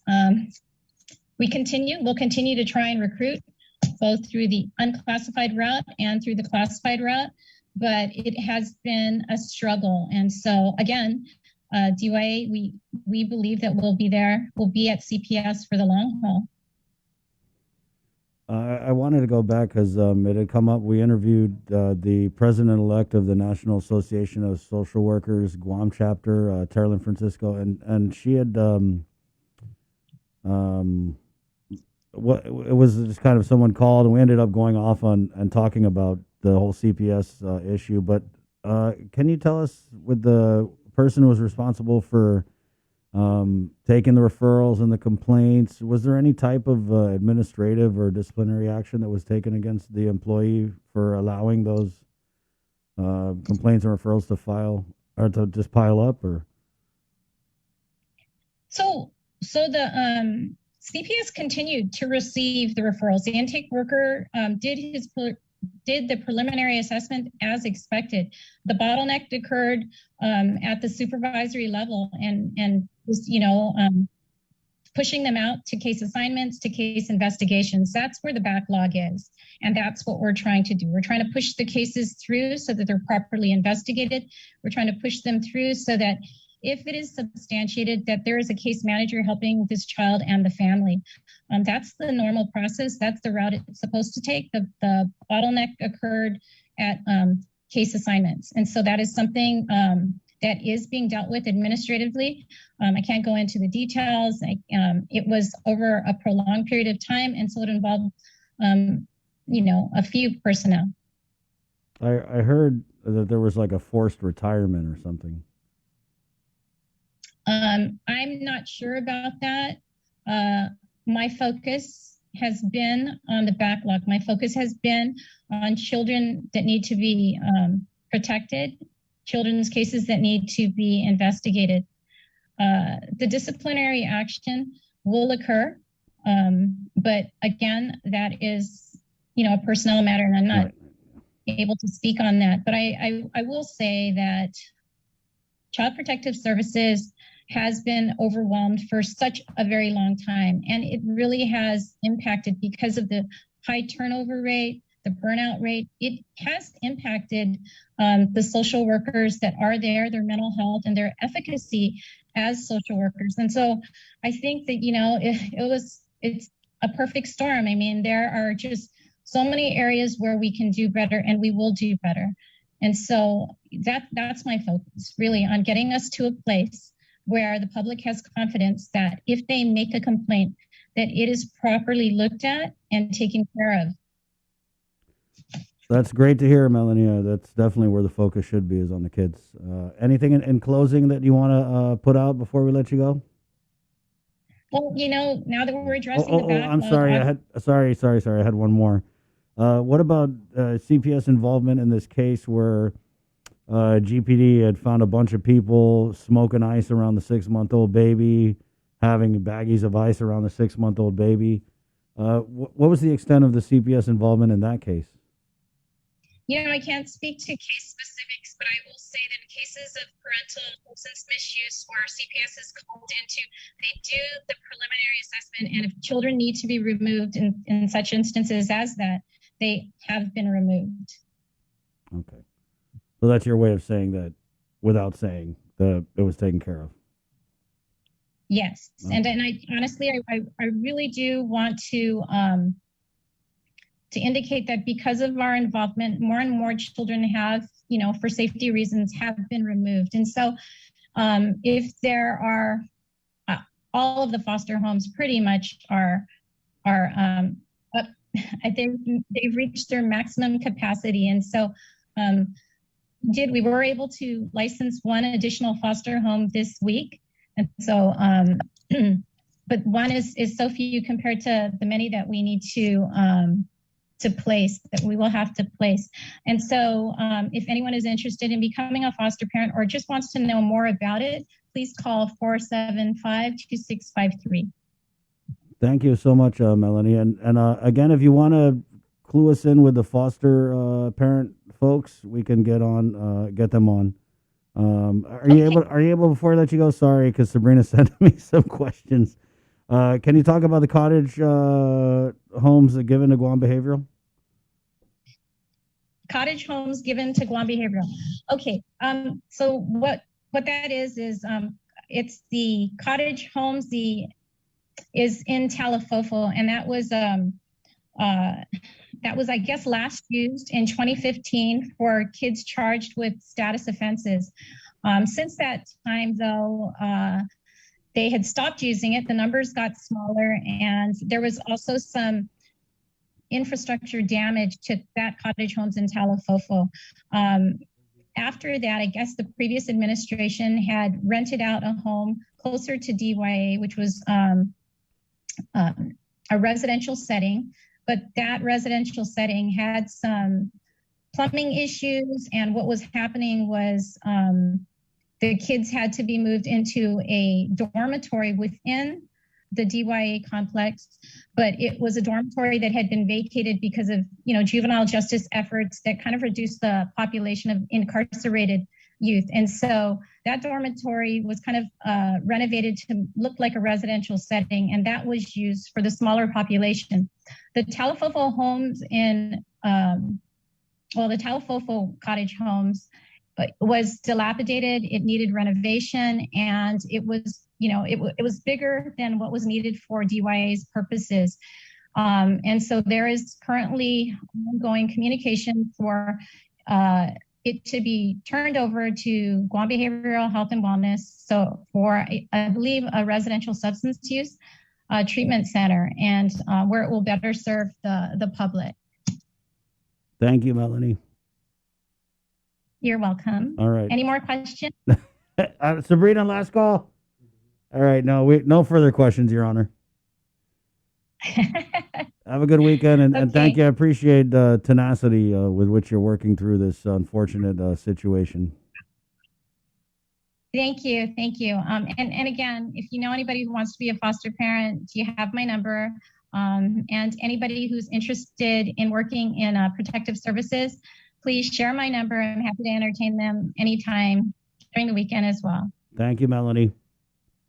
You're very welcome. All right. So yeah, that's Melanie Brennan. She's the DYA director. There's a state of emergency at Child Protective Services. The governor appointed her to lead CPS through this state of emergency, and just pretty disturbing that what she was saying. Just this week, they've had to remove 11 children from the care of their parents. So, I mean, I commend those guys for doing the work. It's pretty tragic.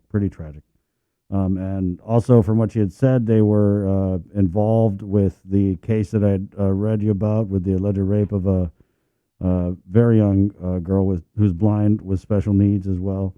And also, they were involved in the case of that 6-month-old baby who was surrounded by a bunch of crackheads who were smoking ice in the same room as the baby. So that's good. It's good. We need to keep tabs on CPS just to, make sure they're doing exactly what they need to do, because it wasn't getting done before. The point. 7:31. We'll take a quick break, and we're back with the communications director for the Office of the Governor next, right here on the link. Good morning. Only one company on Guam provides every solar energy solution under one roof. Micronesia Renewable Energy. You want solar only? They got that. You want solar with batteries? They got that too. You want outright purchase or lease purchase? It's up to you. Does your solar system need a tune-up? That's what they do. For solar energy solutions from A to Z, you can count on MRE. Give them a call at 632-2613 for a free consultation. MRE, providing real solar solutions built by real solar experts. GU Self-Storage, conveniently located near the Harmon McDonald's. We offer affordable rates, online payments, and auto bill pay for your convenience. Plus gate access daily from 6 a.m. to 9 p.m. Call us today at 648-7867 for more information.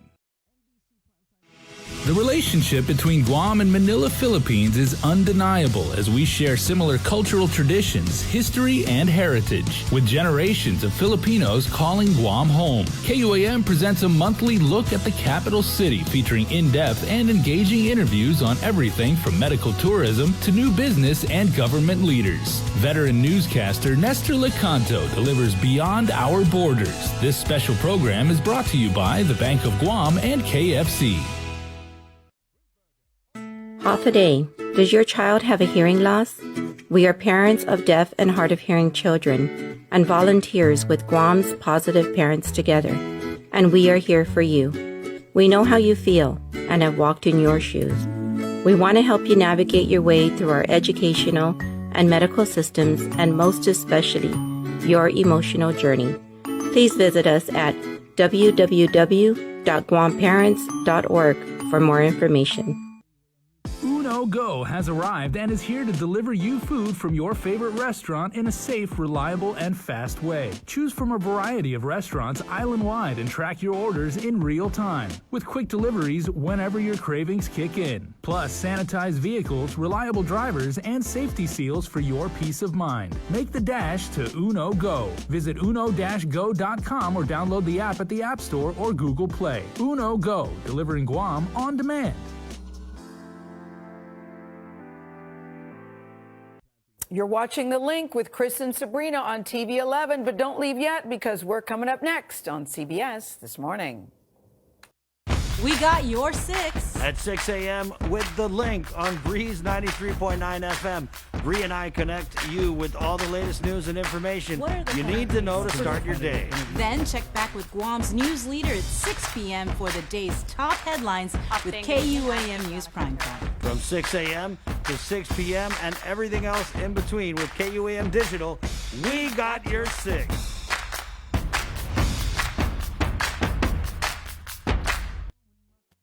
And I never wanna lose her cause she's cool crazy. Every time I come home, she got this look in her eyes. It's like it's been long. She's always looking surprised. So many women in the world, but none like her. She got my back, my southern chamarita girl.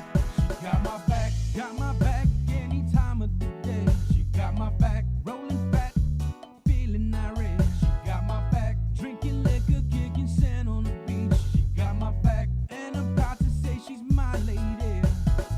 Every moment with this woman got me ill.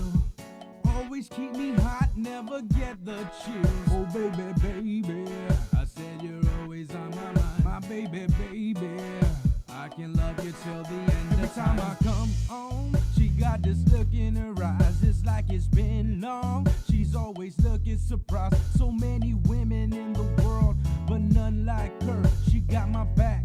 Jay, did you happen to get the number for the foster home info? My bad.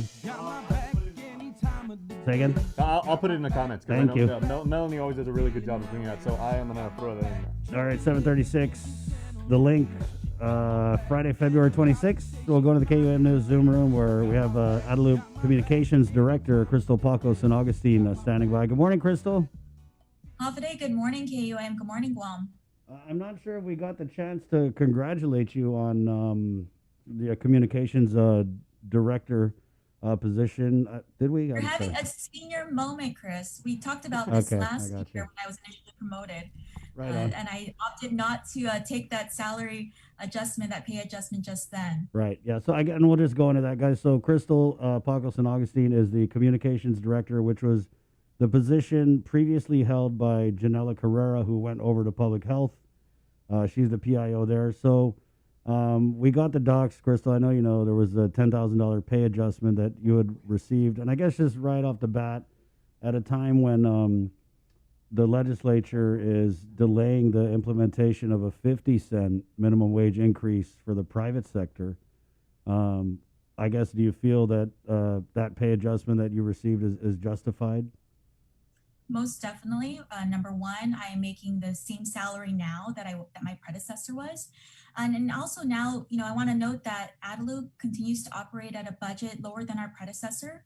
We have to do more with less, especially now in COVID times where, reporters aren't able to come and witness something firsthand. We're having to telework. I've never teleworked, actually.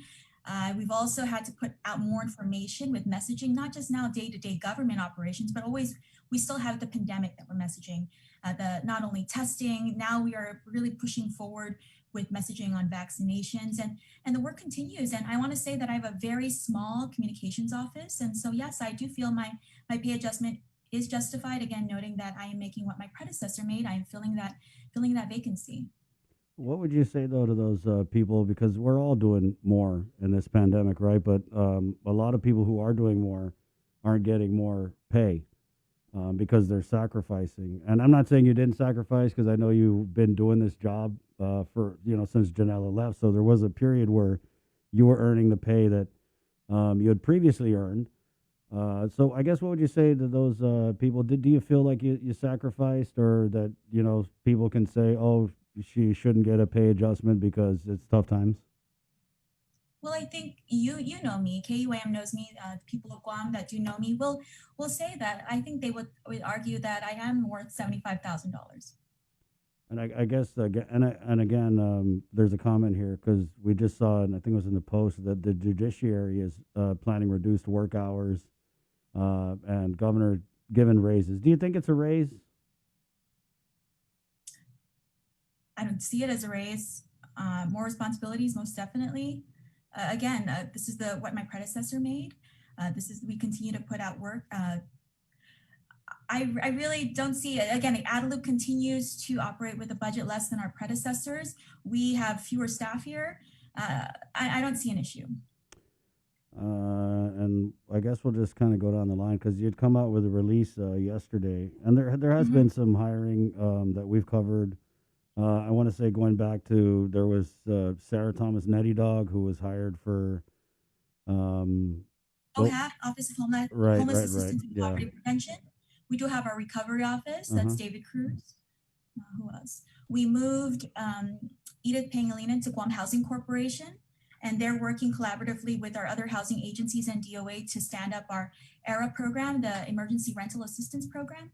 And so, yeah, there has been a bit of change in our leadership here, but again, Governor Leon Guerrero believes in putting talent where the talent is needed.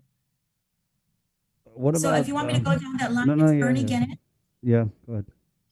It's Bernie Guinness.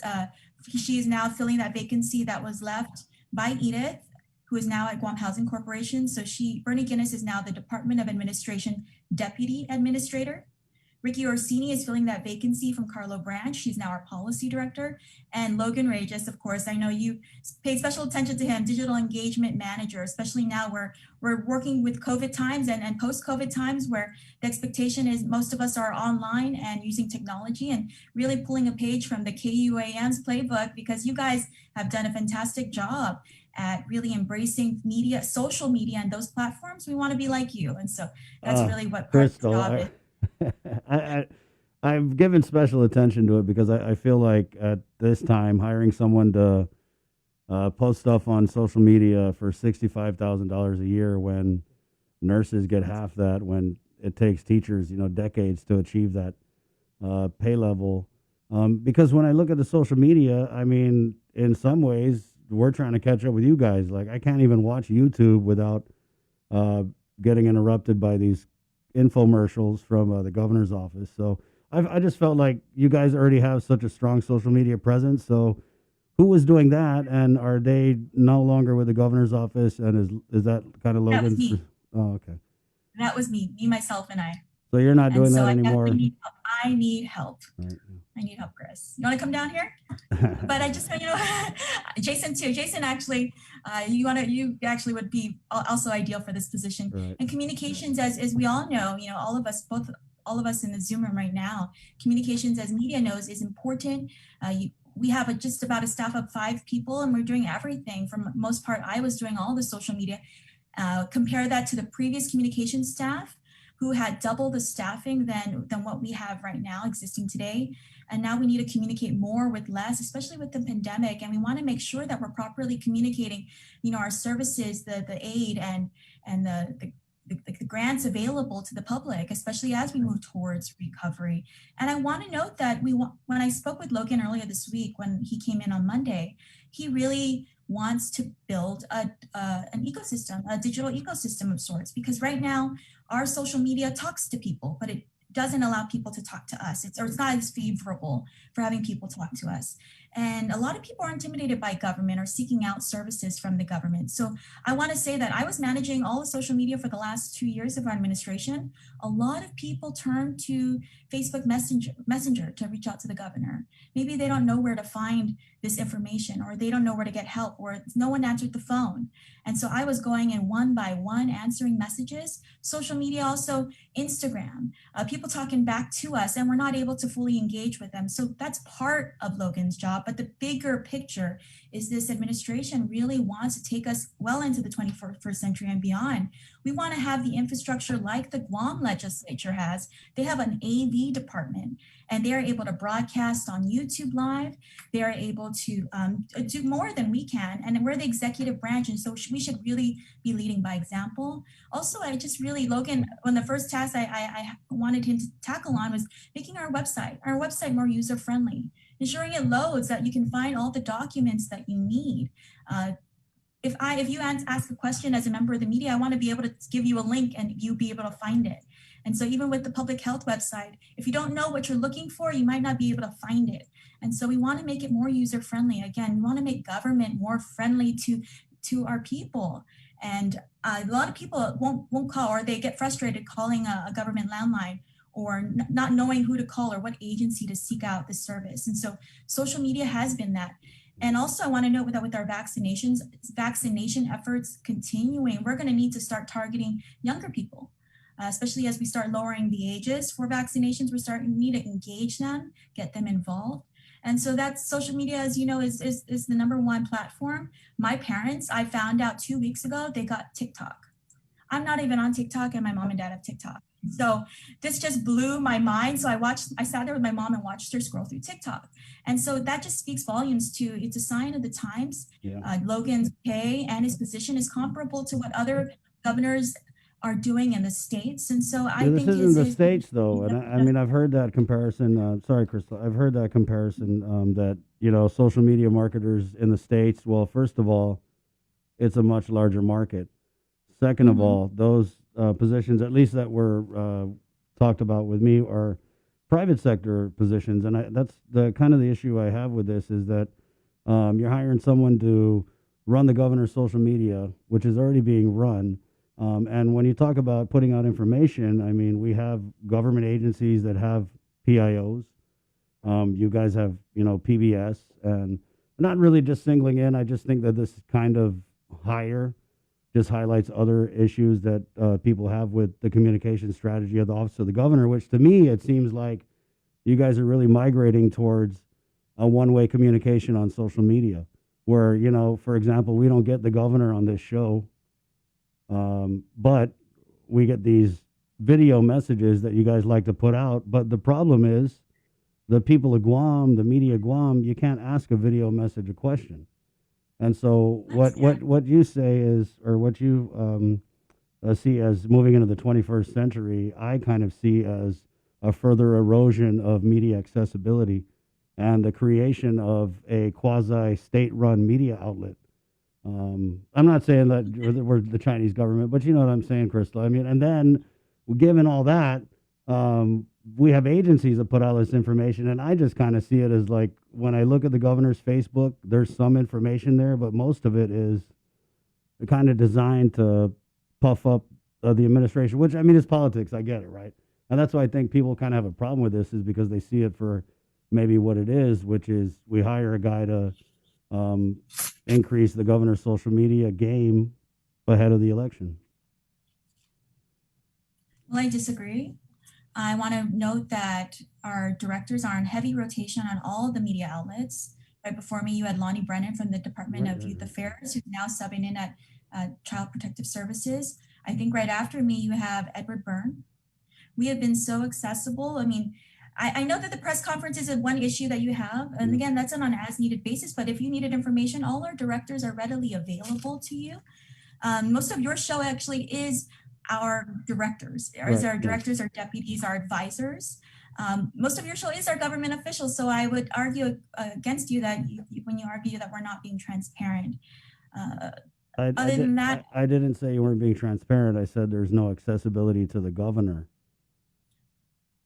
Which is, I think she's very good at answering questions when needed. I'm her mouthpiece. I'm able to speak on her behalf. And when you ask a question, I do my best to get back to you or to get that information or direct the right person who is the subject matter expert. And I think all the media would agree with that as well, is that if I don't know the answer or if I'm not able to get the governor for you directly, that I'll get you the director or the person in charge to help you get that information that you need. We're just going to kind of go round and round on this. Why don't we just agree to disagree? Okay. Just check out the comments.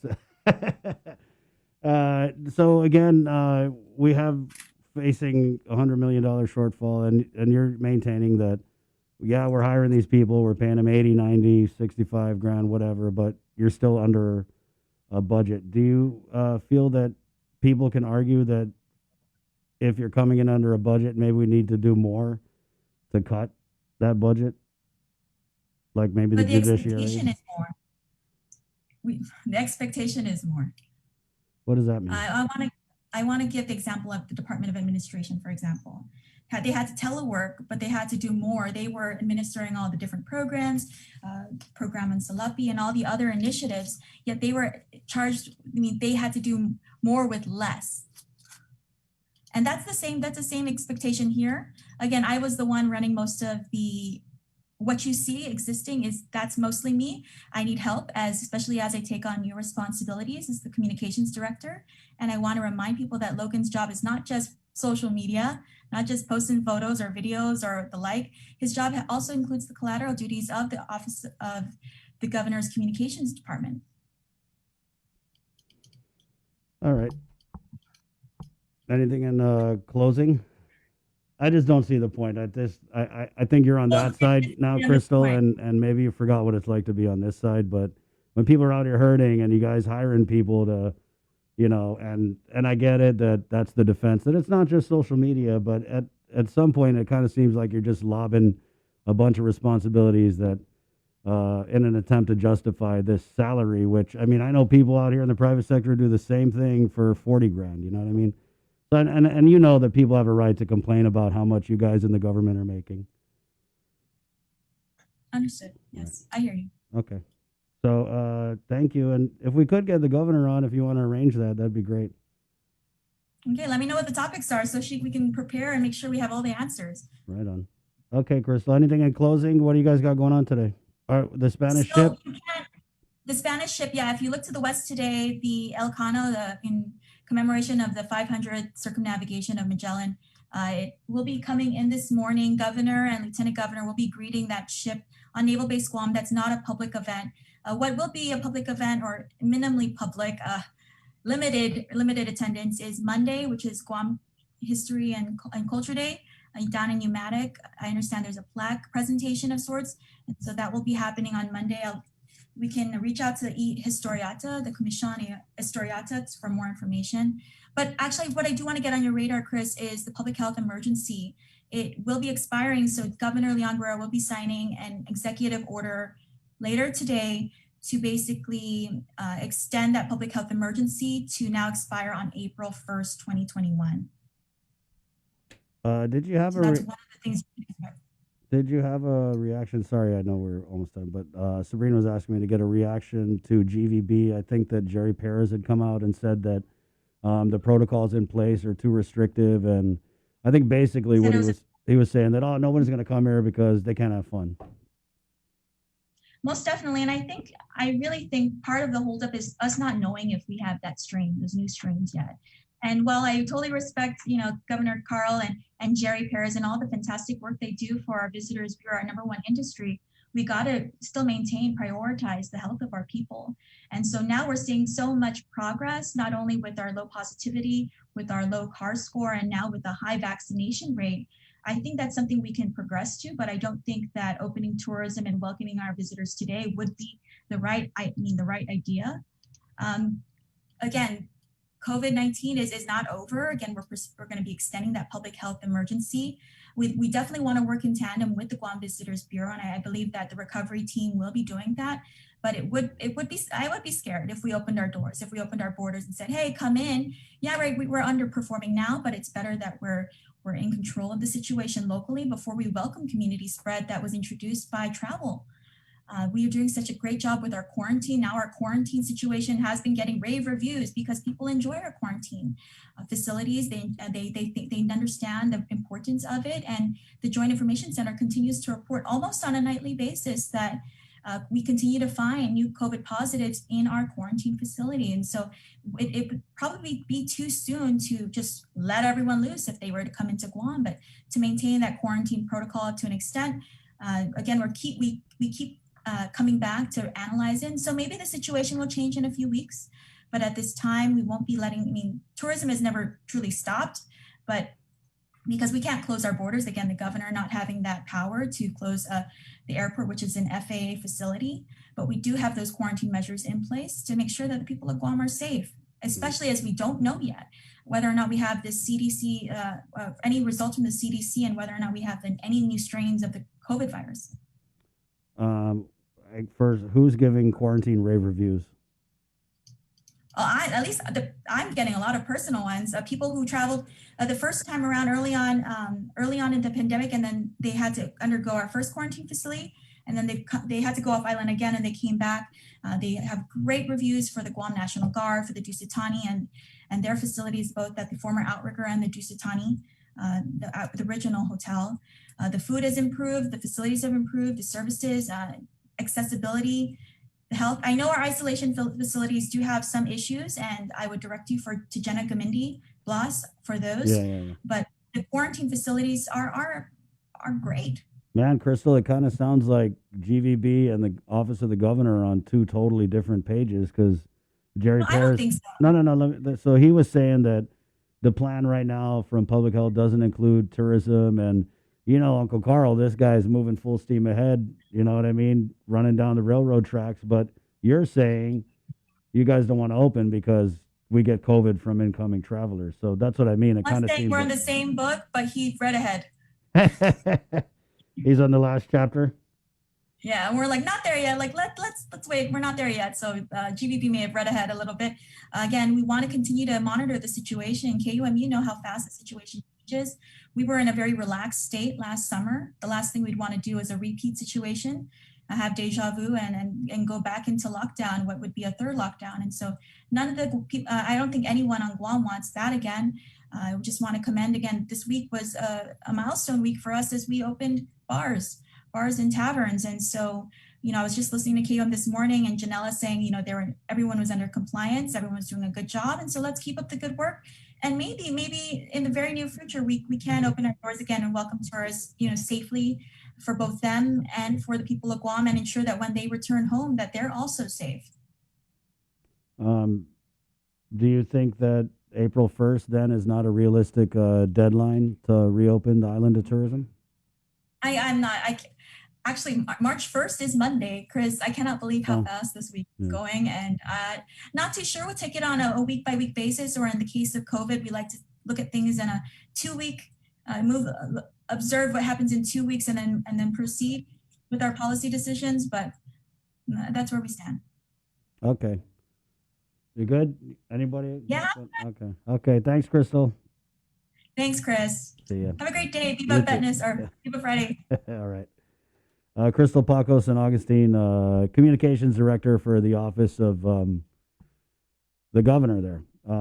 Going in and coming in, I kind of anticipated that they would say what they kind of said. And that's something that the governor has been saying since she first took office. A lot of people talked about the increase in salaries when you compare, for example, what some of the high cabinet people were making in the last administration versus what they're currently, those kind of same positions are making now.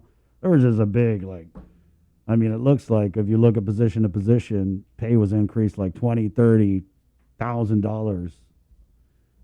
But, I was the guy who asked the governor, hey, is this justified, way back when she first took office? And they said exactly what Crystal said. Oh, our people are so talented that they deserve to be paid that. But, let's just be honest with each other here, guys. The only reason they're getting paid that is because it's public funds. No one out here in the private sector gets paid $65,000 to run social media. Even the deputy directors make $91,000. I don't see it. I remember when public service was about public service, and we weren't out here trying to overpay people. And that again is it's the double standard, right? It's like they want to do work for the public, but they want to be compensated at a rate way higher than most people in the public make. We've got teachers, they're just going in on this $65,000 social media thing. And the thing about social media is, guys, we all know, I'm sorry, but it's not that hard. I'm sorry, it's not that hard. Social media is like the most user-friendly thing you can do. If you look at the governor's social media, it's all over because they pay money to boost these posts, right? And, we do social media because we're a media outlet. We're trying to get information out to you guys, right? But when I look at the governor's social media, and you guys can too, it really is bordering on propaganda. It is. I watch YouTube. Sometimes when I cook, I'll play like a playlist. It's like I get 2 songs, and then I got to listen to this 3-minute video of the governor patting herself on the back about how great she's doing. So I get that they're trying to say that it's about information, but I don't think that it is, because we get all of our information, like Crystal said, from these directors of the agencies, right? And that's what they do. So just don't think it's justified. Sorry. At the end of the day, I don't buy it. When you talk to people who do social media, a lot of times they try and act like there's a mystique to it that, oh, yeah, you're doing social media, but you're not doing it right. But I just don't see it. My 11-year-old is a social media guru. Okay. When I get some of these directors on and they're like, I don't know how to work that. I'm going to check your kids or your grandkids. So it's not like it's some secret, mysterious, what's that word? Esoteric, Jay? Am I using that right? Mm-hmm. It's not. It's a very dark art. It's just not. And to sit here and try and tell us that, yeah, it's totally justified, I just really... And there's a point where, like, I know Crystal, right? I'm not going to sit here and argue and pick apart every single thing she says. Sometimes you just have to let people say things and let it go out there, and then you guys be the judge. An interesting comment here from Sigrid in our comment stream. Sigrid von Krosik, try living on a broadcaster's salary. Ouch. That one literally hits home. And so Joy here, our classmate, teachers have to work 2 jobs to put their kids to college. I also had some messages about just the level of the salaries, that entry level going in. And then, the other thing, and we didn't get to talk about, Crystal, with this, is I feel like there's a point where we need to announce these positions to the public. And the argument that I get is like, oh, no, governor, the governor has the authority through the Organic Act to hire whoever she wants. But that doesn't mean that they have to do it that way. It doesn't. I remember when this administration came into office, they asked for applications. You remember that? They said, hey, we're taking applications for these positions. We're looking for the best and brightest. But then they just turned around and hired all the people that campaigned for them. But it was a brilliant spin move to say we're taking applications. So I'm just saying, like, there are people out here who maybe there's a better social media digital engagement manager type person, right? But they didn't know this job was available, and this job was just created out of thin air. These deputy director positions, there's just this whole battle with the governor's office and the legislature, and any governor's office. It's the same battle they had with when Governor Eddie Calvo was in office, that they don't have the authority to tell the administration whether they can or can't hire deputy directors. They don't, but that doesn't mean the administration has to hire deputy directors. If I was governor, I'd say, yeah, it's in my authority to hire these, deputy directors, but I'm not going to because we're in a crisis. There's an impending financial crisis. It wouldn't be so hard, instead of hiring these people and really coming on and trying to justify it and no one is buying it. You could easily do something to make the appearance that you're trying to save money maybe and say, hey, we're going to keep these positions vacant. But again, at the end of the day, like she said, they're coming in under budget. It's 8:02, guys. Our viewers on KUAM TV, good morning. Thank you guys for jamming with us on this episode of Link. There's a lot of great programming coming up on KUAM TV, or you can jump over to our KUAM News Facebook page. Okay. Thank you, KUAM TV. My name is Chris. For Sabrina Salas-Matanani, Jason Salas, and Joe Sir, and the rest of our KUAM Link fam, KUAM TV está. Adios!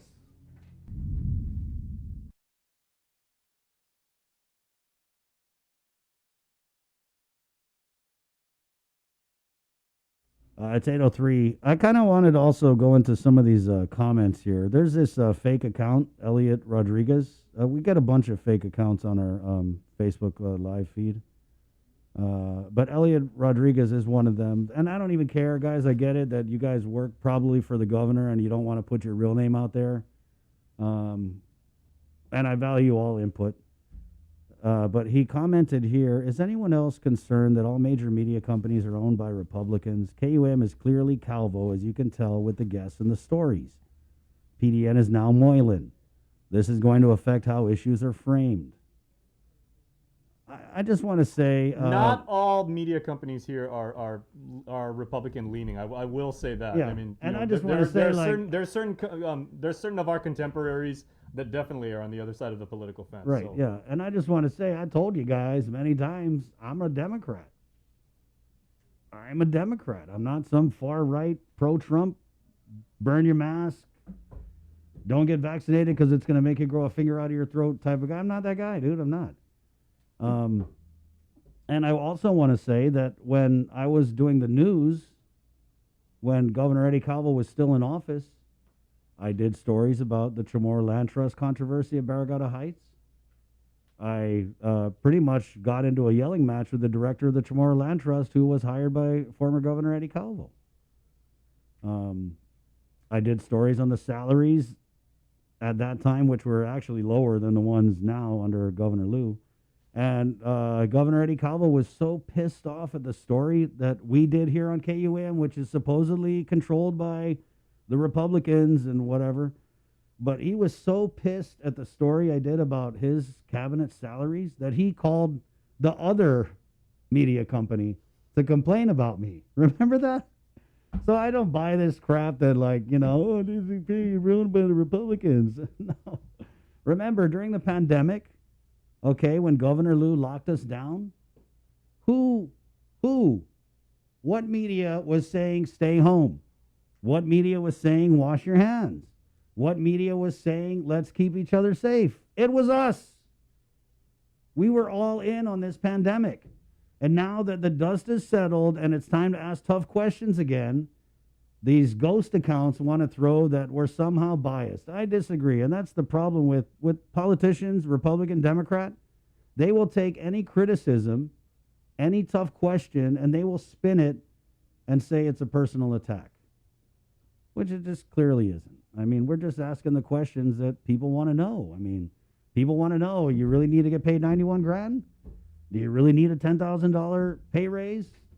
People want to know that. And the best that we can do is ask the questions, which I think we do a pretty good job of. And that's that. 8:06, guys, we're going to take a break. We're coming back with Administration Director Ed Byrne, who's got stuff on, they're calling it the ERA, and it's a rental assistance program, and we'll find out everything. He's got a lot going on at DOA. Okay, so we're coming back with Administration Director Ed Byrne next on The Link. Make it dinner in a snap. You don't even have to leave the couch. Fast, safe, reliable delivery. Make the dash to Uno Go now. uno-go.com or download at the App Store today. Only one company on Guam provides every solar energy solution under one roof. Micronesia Renewable Energy. You want solar only? They got that. You want solar with batteries? They got that too. You want outright purchase or lease purchase? It's up to you. Does your solar system need a tune-up? That's what they do. For solar energy solutions from A to Z, you can count on MRE. Give them a call at 632-2613 for a free consultation. MRE, providing real solar solutions built by real solar experts. GU Self-Storage, conveniently located near the Harmon McDonald's. We offer affordable rates, online payments, and auto bill pay for your convenience. Plus gate access daily from 6 a.m. to 9 p.m. Call us today at 648-7867 for more information. Half a day. Does your child have a hearing loss? We are parents of deaf and hard of hearing children and volunteers with Guam's Positive Parents Together. And we are here for you. We know how you feel and have walked in your shoes. We want to help you navigate your way through our educational and medical systems, and most especially, your emotional journey. Please visit us at www.guamparents.org for more information. The relationship between Guam and Manila, Philippines is undeniable as we share similar cultural traditions, history, and heritage, with generations of Filipinos calling Guam home. KUAM presents a monthly look at the capital city featuring in-depth and engaging interviews on everything from medical tourism to new business and government leaders. Veteran newscaster Nestor Lecanto delivers Beyond Our Borders. This special program is brought to you by the Bank of Guam and KFC. We got your 6. At 6 a.m. with The Link on Breeze 93.9 FM. Bree and I connect you with all the latest news and information you need to know to start your day. Then check back with Guam's news leader at 6 p.m. for the day's top headlines with KUAM News Primetime. From 6 a.m. to 6 p.m. and everything else in between with KUAM Digital, we got your 6.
811.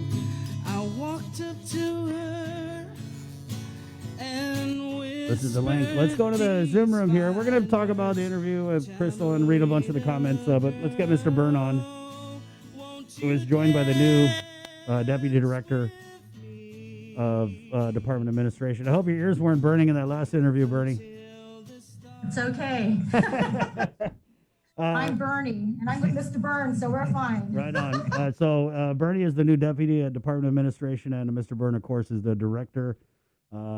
And we just kind of want to jump right into this rental assistance. Can you just go into the weeds on this, Mr. Byrne, and tell us the eligibility, the parameters, the timeline for availability and who's qualified to get this rental assistance? Yes, I'm going to ask Bernie to do that. Bernie's going to run this program at DOA. We're obviously going to set it up so that you can do that. But as far as eligibility and the questions you've asked, I'm going to ask Bernie to jump straight in. And guys, Bernie was most recently the Guam Census Office manager. All right. Okay, Bernie, go ahead.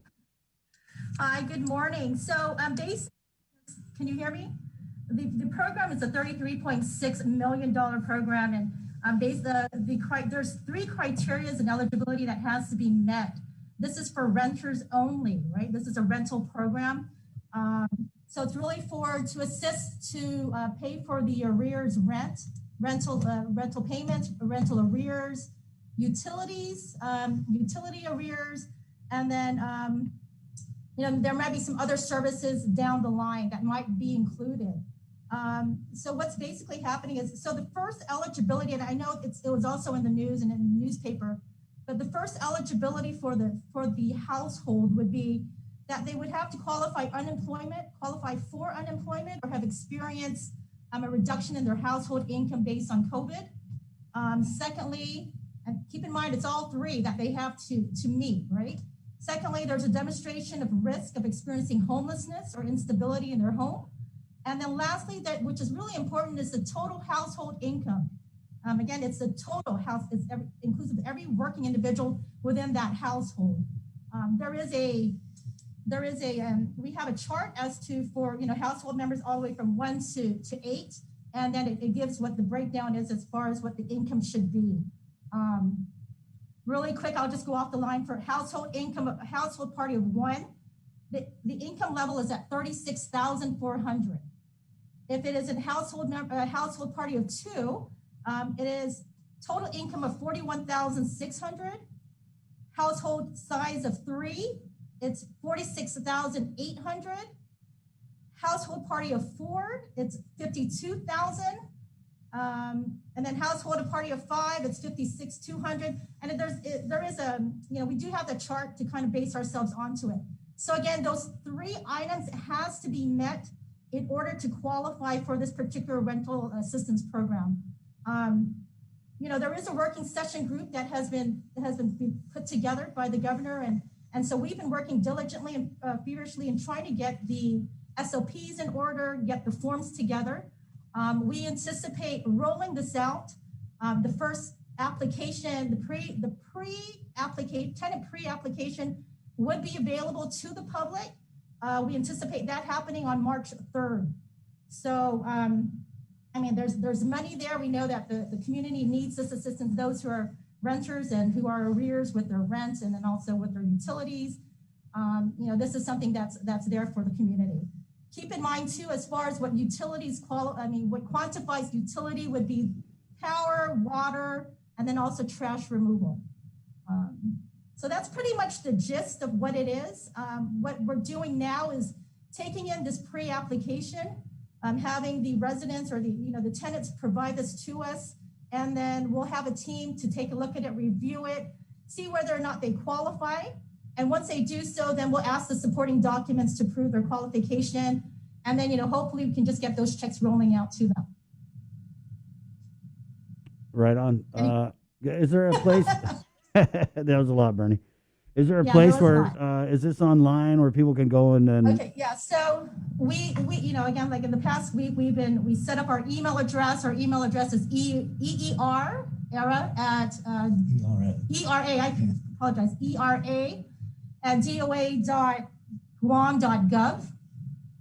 So what we're going to do is before March 3rd, we'll go ahead and upload the PDF file of the pre-application onto the DOA website. Tenants can go ahead and can download it from there. And then basically what we'll do is, simply because of COVID and having, there's leeriness of them coming into dropping it off, they can go ahead and scan it and then email it to that particular address, and then someone will be receiving it from there. However, too, if they would like to get a hard copy of it, we've made communications and coordinations with the mayors, and then we'll provide them the hard copies there as well. So residences can also pick it up from their particular respective mayors. But two, they can also come down to the ITC building, downstairs down at the treasurer. We'll have some hard copies there. And then for the return of those applications, they can drop it off. We'll have a drop box available for the tenants. So for this particular pre-application period, we are looking from March 3rd to the 19th. Simply, we kind of put this first phase out there because, again, we just want to make sure this is a new program that we're setting up, trying to make sure that the kinks are, tweaks will be ironed out, but, and also to just making sure that the monies are, we have enough monies to be able to dole out, right? So again, the period for this particular pre-application would be from March 3rd through March 19th. Okay, and then do you know offhand, like, what is the average assistance, and is it kind of based on how far behind you are, or? Yeah, so I apologize. So there is again, the household assistance is up to 15 months, but there is the arrears balances can only go dated back as to March 13 of 2020. So, again, so if the resident or the tenants, they all have to take a look at their, whatever their billings are or their what their past dues, but it's all the way up to March of 2020. Utility bills as well would apply to the same date. But again, moving forward, it is a 15-month, up to 15 months 15 months assistance. And then you said that there's a pre-application document. Yeah, pre-application, we just completed, we just finalized the forms. So we'll have that ready and available and uploaded into the DOA system, to the DOA website, and then also provide the hard copies to some respective areas so that'll be accessible to the residents. Can you send me a copy of that, and then we could share it on our end too? Yeah, once it's all finalized in PDF, certainly we'll pass it along so that whatever method we can to just get it out there, we'll certainly do that. We anticipate a press release going out today. Okay, Mr. Byrne. And then I wanted to ask about do you have anything at all on the RISE Act? No, that's a matter for Reventax. So we haven't had any applications. So that's all I can tell you at the moment. You are encouraged to talk to the director of Reventax on that issue. And then I guess same questions we always have. Where are we on overtime? I know you pay it when you get it. Well, yes, not only, but we're also being very proactive in getting accurate and timely reporting of overtime. And when I get a report after each payroll of which agencies haven't reported overtime to us on a timely basis, and I contact their directors and point out that they are behind and they need to report accurately. So I guess we've gone one stage further. We were actually proactive, and we were actually contacting those directors to make sure that they comply with our regulation here, because DOA wants to pay overtime.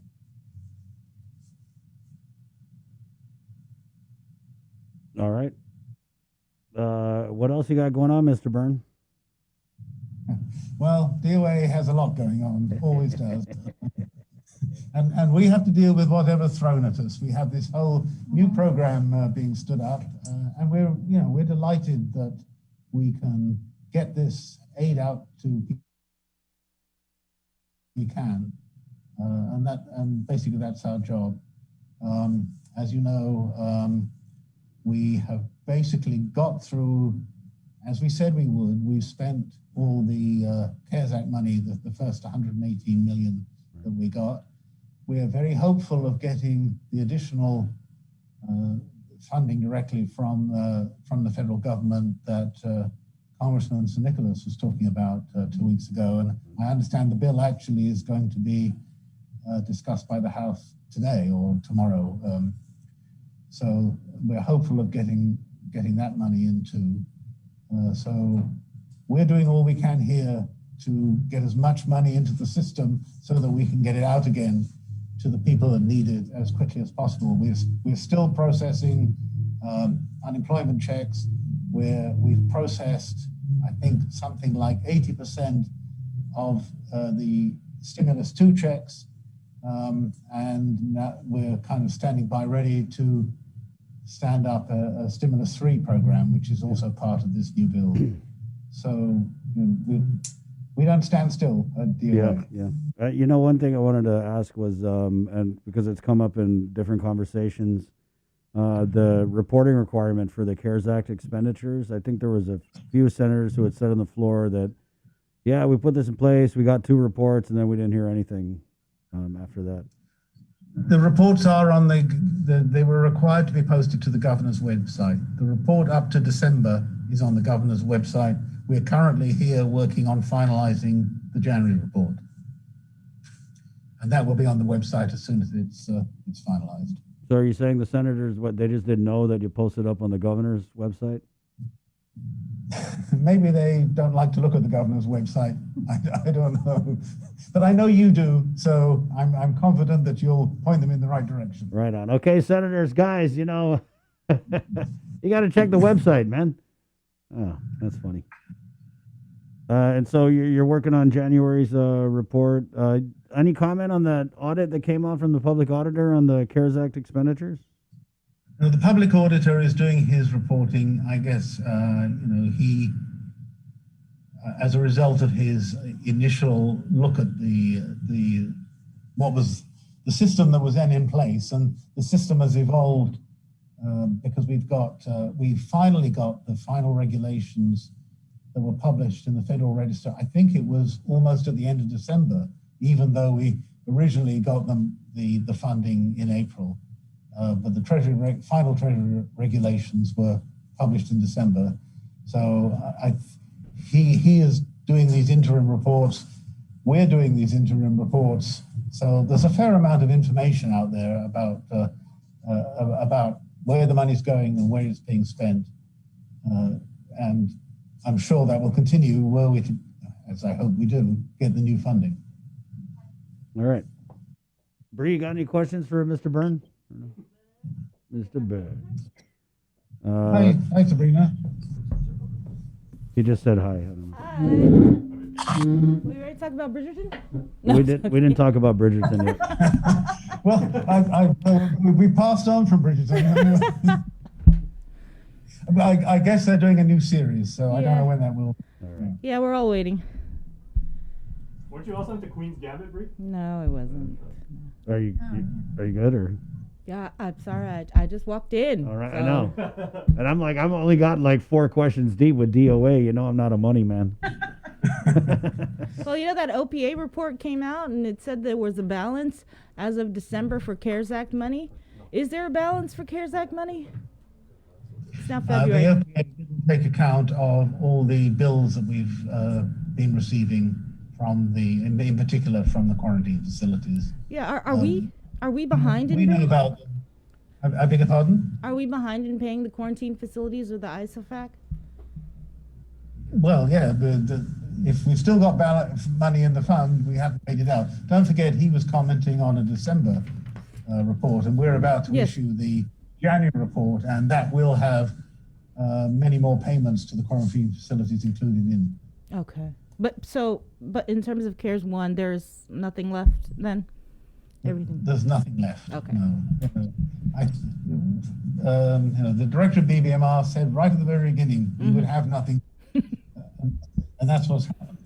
All right. But we look forward to getting, the additional funding. And we're already planning for how that will be spent. All right. Is this 661 million? Yeah, that one. 661 million, yes. That's in the current bill that's going through Congress. Mr. Byrne, so when you look at that 661 million, and is that accurate that it could be used for lost revenue replacement? Yes, it specifically allows for the governor to designate a portion of it to be used for lost revenue. So, like, and that's something all the governors were asking for, even with original funding. Right. So, like we saw with the 118 million, there was a cost breakdown that was provided. Will we see the same thing with the 661 million? I'm sure you will. Of course, it's much more difficult to do a budget for such a large, bigger number, and I'm sure that when it gets through Congress, there'll be a discussion about how long the funds will be available, and that also complicates the whole process. But yes, there will be a breakdown. We have to plan how we're going to spend it. So I wanted to ask, because with the 661 million we're getting, and it can use to be replaced lost revenues, is there a chance that all this doom and gloom forecast for this year economically, that we might not see that because we're getting this huge windfall from the federal government? Well, there's a chance. I mean, I guess we shouldn't be too confident until the money is in the bank. But the congressman was confident. He's the one guiding this through the process. He's much closer to it than I am. So I'm very hopeful that we'll get it. And if we do, yes, it will. I mean, that's the whole point of this relief, is to relieve the doom and gloom that we and the other states and territories are having to go through during this pandemic. So we could actually end up sitting pretty instead of being in a severe economic crisis. Well, yeah, sitting pretty. I mean, there are still people that are disadvantaged and suffering as a result of it, but that certainly would be helped by having our fiscal process much more cushioned, as it were. Right. And if we're not trying to scrape together funds, and that would be certainly the case. The budget that was submitted to the legislature 2 or 3 weeks ago shows reduced revenues, and we would be faced with scraping together funds. If that can be avoided, certainly that would be a good thing for the island.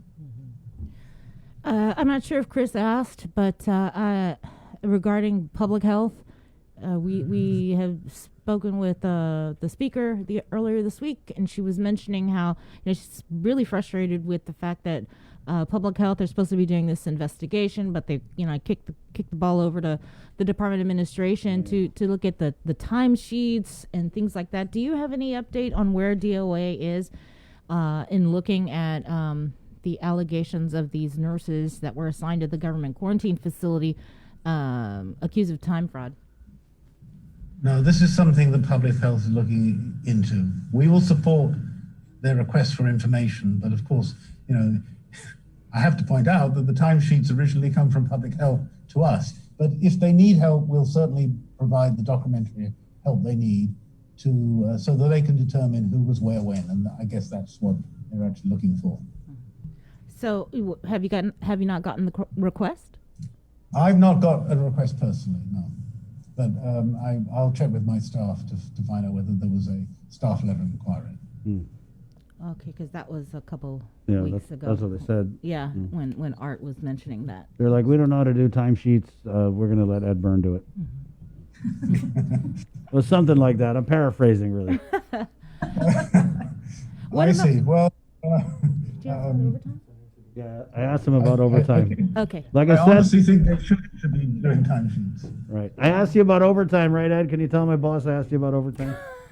Yes, no, you did ask me about overtime, Right. and I responded fully, as I'm sure you'll confirm. Okay. Right. Yep. They pay it when they get it, Bree. All right. Okay. Thanks, Mr. Byrne. Thank you. Thanks, Chris. Thanks, Sabrina. Good luck, Bernie. Break a leg. Thank you. See you. Bye. Hey, Sabrina. Good morning. Good morning. Missed you this morning. I was listening though. Okay, so Sending you some stuff. Miss the link, miss a lot, even Yeah. if you're part of this show, apparently. Hey, I don't miss the link, dude. I've got the TV in my room. I've got the TV on in my living room. I've got my Facebook on. That's a whole promo. yeah. Yeah, I know people get it. They got it playing in the bathroom. They got it playing in the house. They got it playing outside. Ask Dr. Cabrera's mom. Dr. Cabrera's mom. This is her favorite show. Okay. Thank you guys for all the support, the comments. Rosemary Laguatnia writes, the governor requested an increase in upcoming budget for the executive area. Can we get a breakdown of that? Working on it. Bree, what did you kind of make of the interview that we had with Crystal Pacos and Augustine? What parts? Well, let's just start with the with her pay adjustment, because I was of the opinion that, and I get it, right? You take someone else's position and they were getting paid higher, so you're going to get that salary, right? But I also feel like with public service, there's a certain amount of sacrifice that goes into it. And that being said, out on the private sector, I mean, just from what I know with people, a lot of people are doing more work, and they're not getting a $10,000 pay adjustment. I mean, that's just what it is, right? Well, we've worked with Crystal, yeah, right? And so I think I can understand that she has been a one-man band up at Adeloop. Like she said, she was doing the social media. She was doing a lot of stuff. And is she accessible? Yes. I mean, I have to admit that, yes. But she's I supposed messaged to be, her. though. Right, yeah, that's her job. Her job, yeah. Does she deserve the $10,000 raise? Yeah, I do believe she does. So. Okay. Yes, I think that all the work that she's been doing and not being compensated for, yeah, I do. I think, though, that she could utilize, I don't think that she was alone, though, 100%, because she has a whole fleet of public information officers that can help her and do their jobs and help her do hers. Yeah, and I feel like that there's duplication of duties going on, because you have a joint information center, then you have all these line agency PIOs who are kind of doing their own thing. You have public health. So I'm just not sure where we have this doubling up. Like, it kind of seems like the social media position, I just don't, it's just not worth it, guys. I mean, we've got how many PIOs putting out real information, and I mean, let's be honest, go on the governor's social media, it's fluffy. It's just fluffy, like, Lou's the greatest, she's a nurse, da-da-da-da, look at me get my vaccine. I mean, that's not, I just don't think we're at a time we need to be paying people to do that, I mean, it is what it is.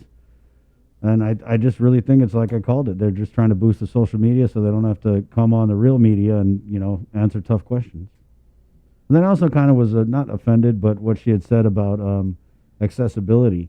She was like, oh, I disagree with you, Chris, because you get all these directors on. Well, we get the directors, okay? And the directors, I believe, come on this show because they know that there's an audience. And they know that we're not some freaking right-wing wackos or nothing. We're really just like, come on, let's find out what do you got to tell the people, and then if there's any kind of funny business or anything, we're gonna ask. And I just think it's interesting that we got the governor on before, yet when you ask our governor a hard question, and not even an attacking question, just like a hard question, like, what could you have done better? She just gets so triggered, and that's kind of like why she doesn't come on here, because she just doesn't want to be asked these. And it's not even like we're not trying to attack her, dude. We're just like questions that are difficult or uncomfortable that have to be asked and should definitely be answered. And so when Crystal talked about the accessibility, she was like, I'm accessible, but we didn't vote for you. I'm sorry, we didn't vote for you. We voted for Lou and Josh. And I think that there should just be some kind of either a schedule where she's available for everybody, because they don't do the press conferences. They don't.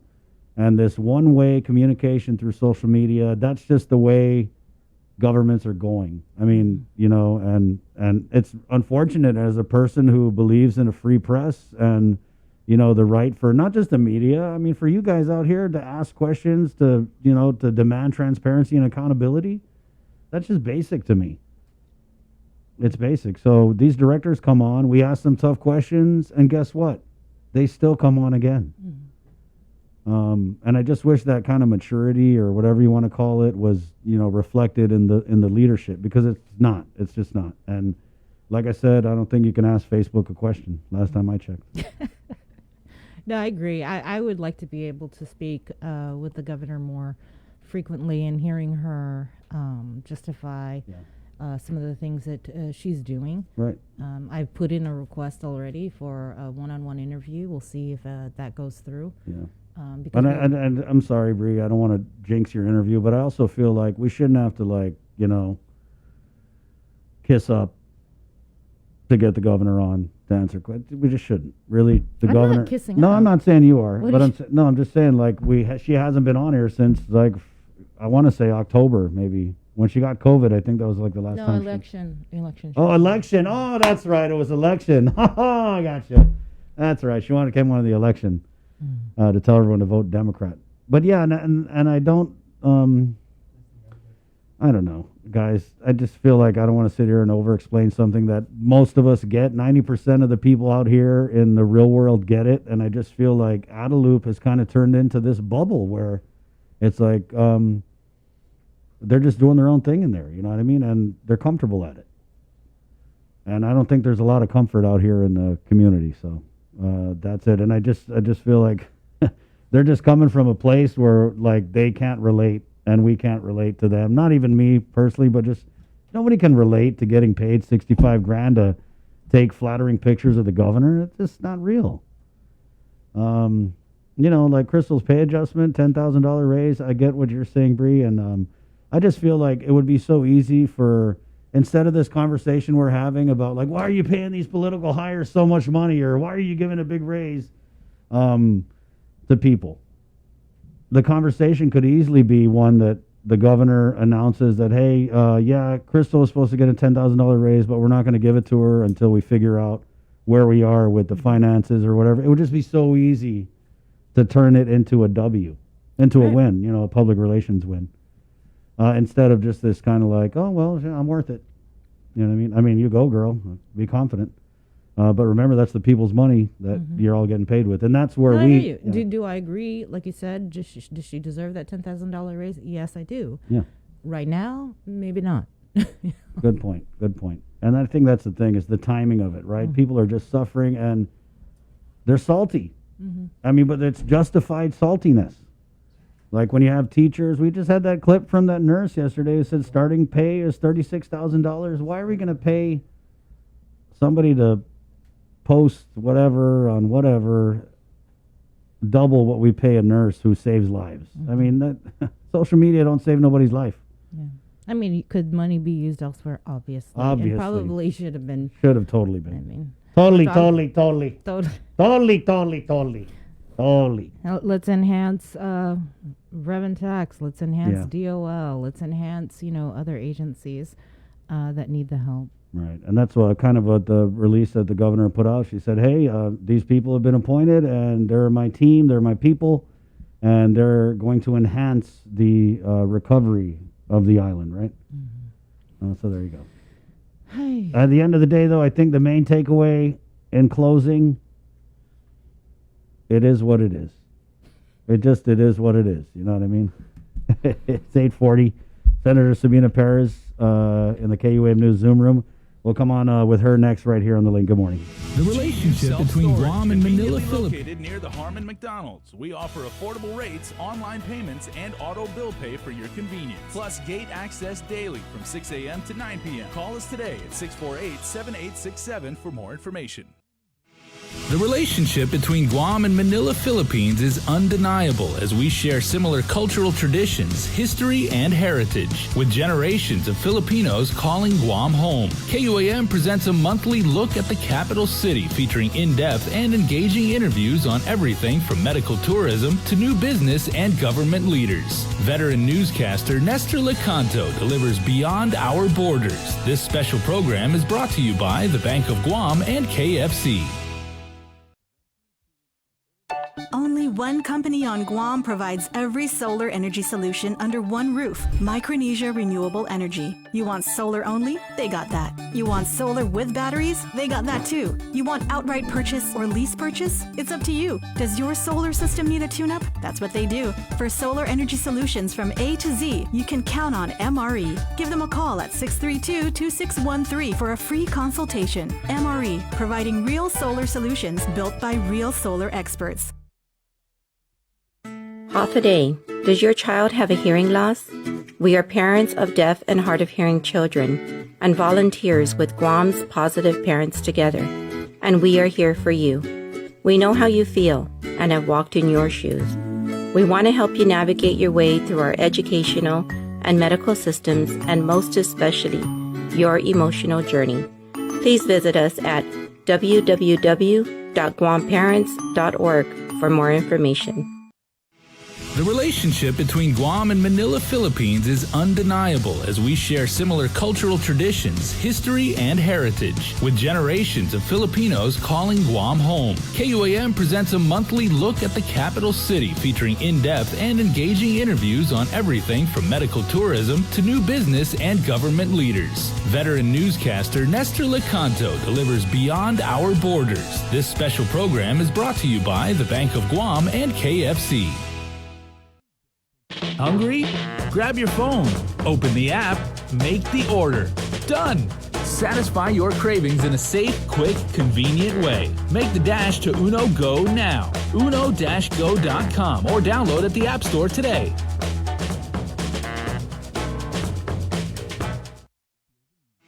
The relationship between Guam and Manila, Philippines is undeniable as we share similar cultural traditions, history, and heritage, with generations of Filipinos calling Guam home. KUAM presents a monthly look at the capital city featuring in-depth and engaging interviews on everything from medical tourism to new business and government leaders. Veteran newscaster Nestor Lecanto delivers Beyond Our Borders. This special program is brought to you by the Bank of Guam and KFC. We got your 6. At 6 a.m. with the link on Breeze 93.9 FM. Bree and I connect you with all the latest news and information you need to know to start your day. Then check back with Guam's news leader at 6 p.m. for the day's top headlines with KUAM News Primetime. From 6 a.m. to 6 p.m. and everything else in between with KUAM Digital, we got your 6.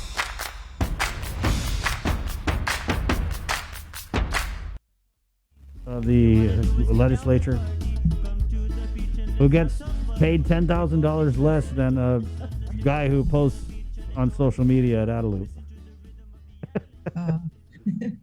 Hi, good morning, Chris and Sabina. Thank you for that introduction, by the way. Yeah, you know me. Click. Right, yeah. Thank you. Hi, bye. Just, I guess, Senator, let's start there. And I don't want you to attack anybody or whatever, but just the pay, right? People just have a big issue with just the salaries, right? Because they just seem so out of touch with what everyone else is making out here. So I guess we'll just start there. I mean, do you have a reaction, a statement on that? Do you think that as a whole we should see salaries come down instead of, I don't know. What do you think? Yeah, that's a good question. I think, we're dealing with the deficit, right? $100 million in the general fund deficit, as well as special funds. And yeah, just for me, I think we need to start thinking about, reducing, cutting government. And, this doesn't, obviously the optics doesn't look good if we're increasing pay, right? And, there has to be a justification, like you said. And, I oversee agencies, that really need staffing, that a lot of people rely on. DRT, for instance, they could use more staffing. GSA is down to, I think, one buyer for the whole of the line agencies. And, when we look at the latest release of the CARES Fund expenditures, I mean, luckily the federal government actually extended that. We weren't able to expend, the $118 million. We were up to $88 million. Had they not extended it, we would have left money on the table. And so I think, I think priorities is definitely needs to be evaluated. And, we're coming into a budget cycle. We cut $60 million last budget. That was painful. Even at that, there was a request to increase it by $8 million. And boy, were we off, really off on that one. And so now we have to look at cutting another 100 million. I don't know how that's going to happen, right? Unless we come to the table and talk about, how we're going to redirect these federal funds so that we can make a more informed decision about the budget cycle.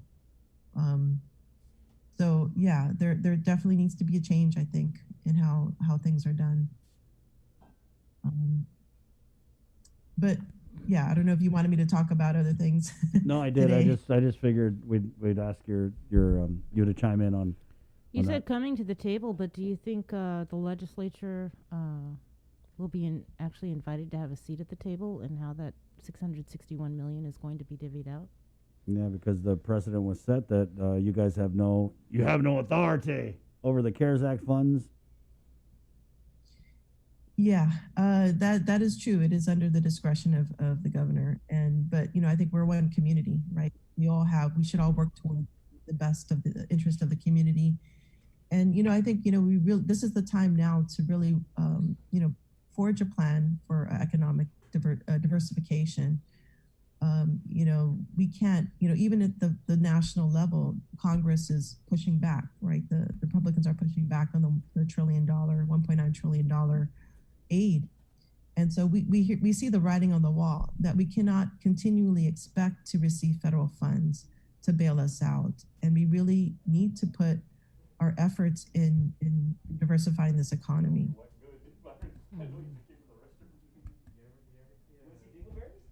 Yeah, Senator, it's not what I'm hearing, and kind of like just going off of what Director Ed Byrne was saying, is that this administration is anticipating the $600 million to come in, and then we're going to be all good.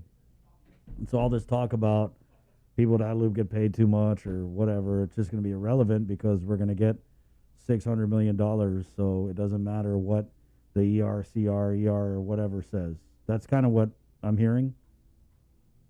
Well, I hope that is not the case, that they're, just, I know I've seen that they are working towards diversification, but I wish that we were, more involved in this process. Yeah. Yeah. So what's the plan for today, though? I mean, that's the thing, is like we may be getting this $600 million, but what about today? As far as receiving funds? Yeah, do you think we should already be kind of doing what the judiciary is doing and maybe looking at reduced work hours just to pinch pennies? Well, I think, looking at the budget, I think, yeah, the judiciaries, I think pretty much, they look ahead, and they deal with the realities of today. And obviously they see that the allocations are not coming in. And so they're taking the steps that are necessary, and that is the leadership that they have, and I think likewise we should do the same, is looking how perhaps even consolidating agencies, consolidating maybe services of agencies, if we don't have that clear plan in place. That's only reasonable, right? That's something that we can reasonably expect, unless we're told otherwise, right? How this money is going to be, distributed in a way. But for me, as always, I'm always looking for ways to sustain ourselves, and really, the economy the economy and our health is really the bottom line. And I'm glad the vaccinations are rolling out. I mean, that's great. We're seeing that take place, and we're seeing low positivity rates. I mean, that's a positive sign for businesses to start opening up, and that's great. But we still have yet to retool our economy. And one of the ideas, I mean, this is great. I had this conversation last night, and workforce development and this idea of diversifying our education. It's great to see allies in the community that are looking to start diversifying education at the elementary level. We need all these positions, construction, nurses, all these different expertise we need on Guam. And I think if we can, maybe leverage some of those federal dollars into these training programs, we can diversify economy and hopefully build resilience, when tourism shuts down again, or tourism shuts down, we have an economy that's there to support us. And so that's something that I would like to push forward, in regards to this. And, now is the time, we can't expect federal funds to keep flowing in to save us. This is the time to do this, to make this change. Talking about federal funds as the oversight or rev and tax, do you have any status on the EIP payments? Have you been hearing things? We get comments once in a while from people who haven't received the latest stimulus. What types of conversation do you have with the agency on this and other issues? I think they've been doing diligently. I think one of the issues is their staffing again. So what in my latest briefing with Department of Revenue and Taxation, so the maximum capacity in the building is 400. And so when it was PCOR 2, they had a 50% occupancy. I don't think that has changed as we move to PCOR 3. So DRT has about 150 employees on average. So which means they can only allow 50 people in the building, the public. And so that's one of the limitations as far as helping people face to face. Anybody who's interested in knowing about their EIP2 stimulus checks, I definitely recommend to use their online services because, the lines are super long and it's really hard to see somebody unless without an appointment. But I think also a lot of the calls that we're getting too in regards to driver's license and registration renewals, and I just want to make it clear that walk-ins are only accepted till noon every day.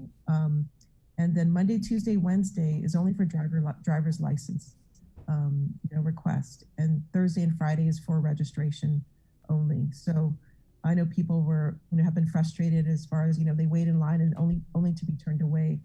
So it's important to know that again, driver's license is only Monday, Tuesday, Wednesday, and registration is only Thursday, Friday. The other thing for registration, if you have, I believe there's certain insurance companies out there that can do registration for you. And, I think some of them might do them for free.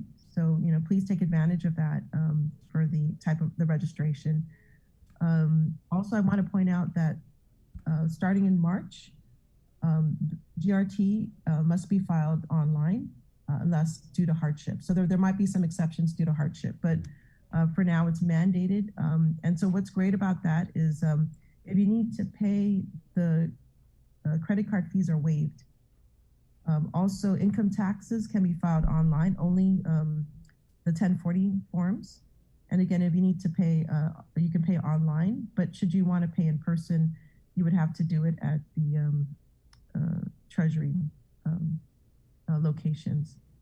They're also accepting drive-through. If you want to drop off your income tax filings, you can drop them off too as well. So, if you want to avoid those lines, try to avail of the online services. And so the other thing too, the issue, part of what what I do with oversight is I do a status check of how these agencies are operating and how to make them more efficient. And and again, these online services are really a big step towards that.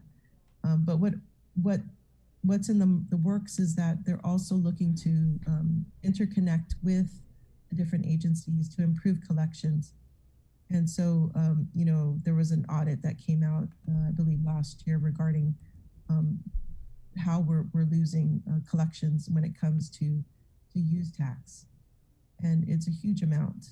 I think it was $60 million, roughly estimated at $60 million. And so what this automation would do is would help close that gap in collections. And when we talk about, reduction in revenues coming in, this could be a potential way to offset those losses. So that's something that I'm very interested in with DRT, in addition to staffing issues. And so one of the things I posed too is, can we get the Guam National Guard to help out? Right, I know they're focused on a lot of the vaccinations, but a lot of the staffing are directing traffic. And so that takes them away from their job of, processing, the payments, the stimulus payments, it takes them away from income tax. It takes them away from customer service. So, I think it's really important to have that added help from, hopefully from other agencies. I know the police department is there, but it's not enough to relieve the staff that are there to process these, process all the work that they're supposed to be doing, and which can help speed up it. And what it could lead to is overtime, and that's we want to try to avoid something like that. And if they're being taken away from their job, and then it leads to overtime, I think it's it's time to look at maybe the help of Guam National Guard to help out with this, if that's possible. Have you heard anything, Senator, about these off-island contractors that come to do these military contracts and the payment of taxes? Are you aware of any like leakage or areas where we're not covering those gaps where these companies come in and get these contracts and maybe they're not registered or whatever locally? Yeah, I was aware. Well, I don't have any specific cases, but I am looking into that, and I that's something the director's also looking as well, because there was roughly, I think, almost I forget how many hundreds of millions of dollars that we could be collecting taxes on, and I know that they have staff that is looking into that. I don't know how big their capacity is, but the other thing is subcontractors too, right? So, to what extent are not just prime contractors, are they paying their taxes, but also subcontractors, they are required to pay GRT.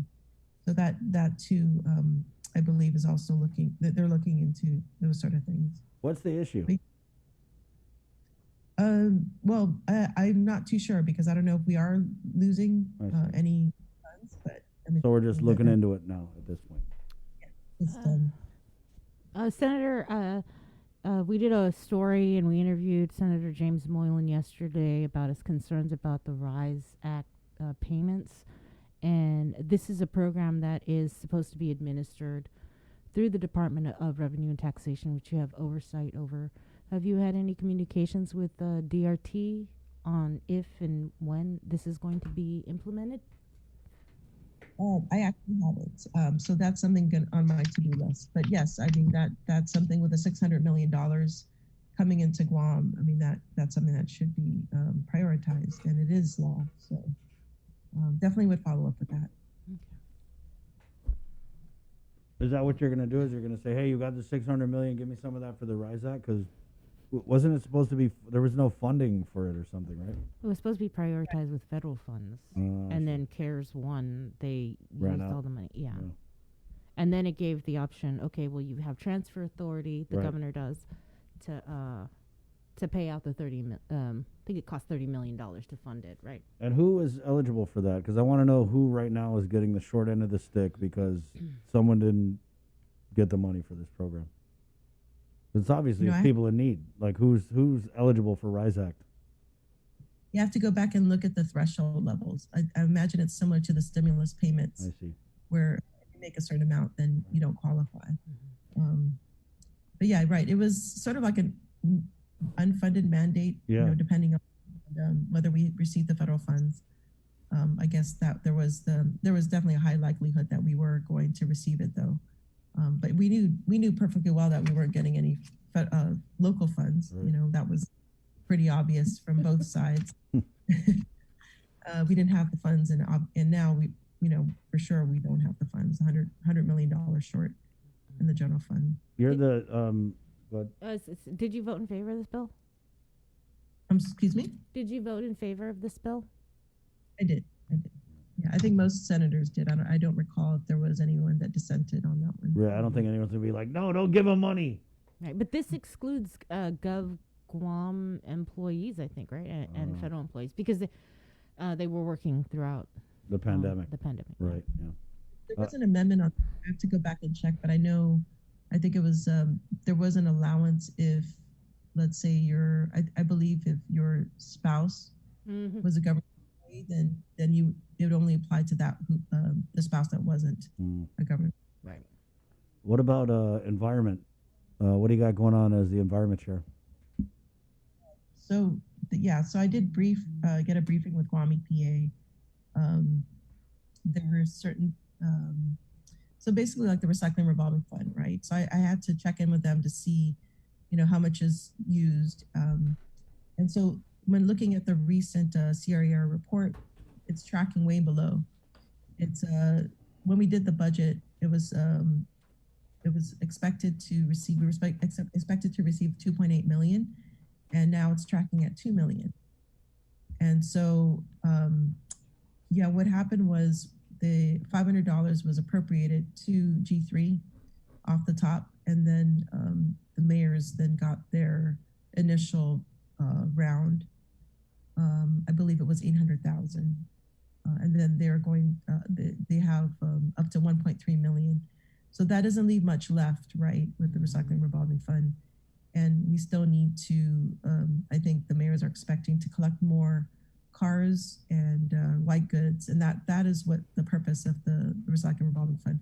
But that's at this point. So we don't know for sure what we actually are going to collect, considering especially with the bottleneck at DRT in regards to renewals of registration, car registration.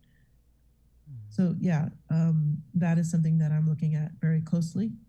And also, again, how to push forward with the zero waste initiatives. I think that's important to kind of expand the use of our landfill. We can't, we need to figure out a way to not fill it up so quickly and look at ways to divert a lot of that waste stream. The other thing is, aquifer, making sure the aquifer is safe, our water is safe to drink. And I know last term there was an issue about, septic tanks. And it's my understanding that Guam EPA and GWA are working together to eliminate, they have a septic tank elimination program that it's funded by the Safe Drinking Water revolving fund. So there is a fund available. A lot of that money's been used for capital improvement projects. And so now I guess they're in talks about to expand the use of that monies to go towards hookups, sewage hookups. That's another thing that I've been working with Guam EPA on. Have they talked to you about their staff shortages though? People who have been leaving, retiring, so they're losing a lot of people with that institutional knowledge, and then having a hard time as well recruiting people, because they do have positions that are very specialized that deal with the environment. Have they kind of expressed that to you? Because we did have Guam EPA earlier this week talking about the backlog of complaints that they do receive and just not being able to keep up because of the staff shortages.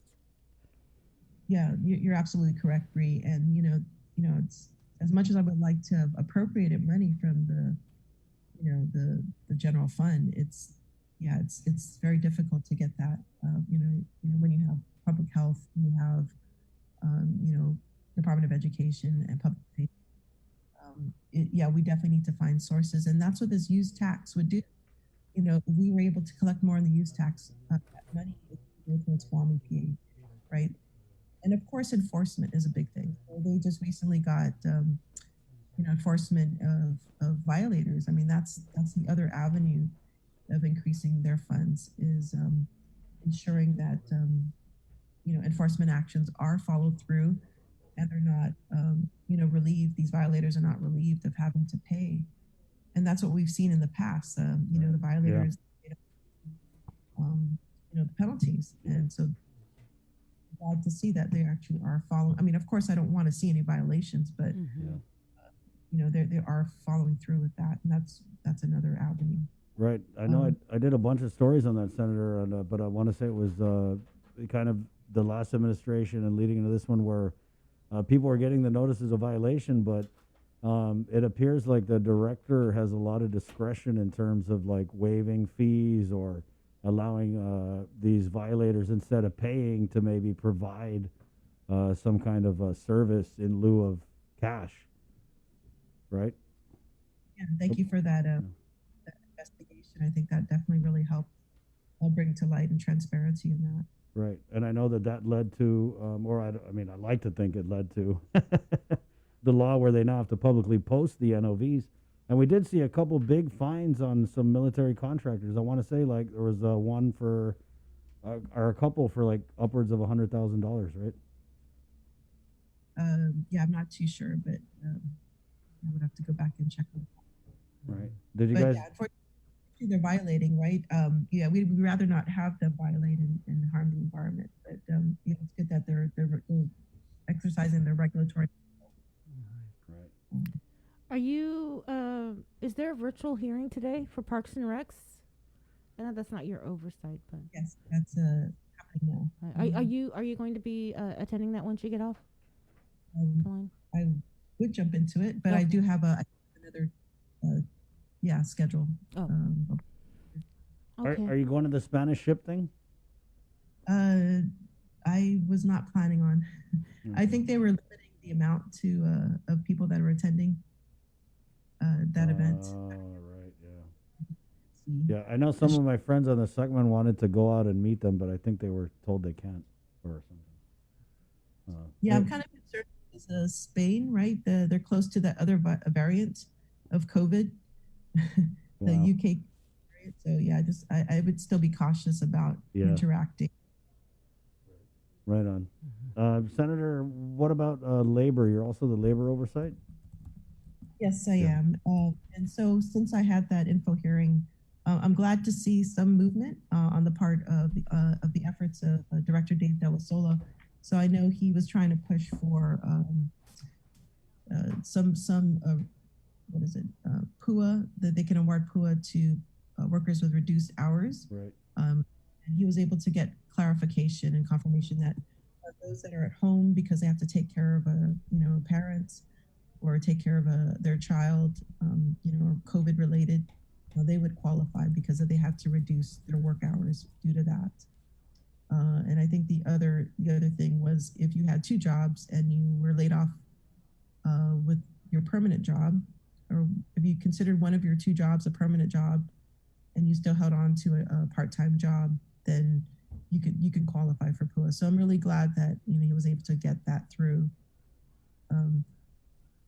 So the other thing I would like to maybe work on too is with him is the workforce development. And that's something that I'd probably be holding maybe a round table on that one with certain stakeholders in the community that are interested in workforce development.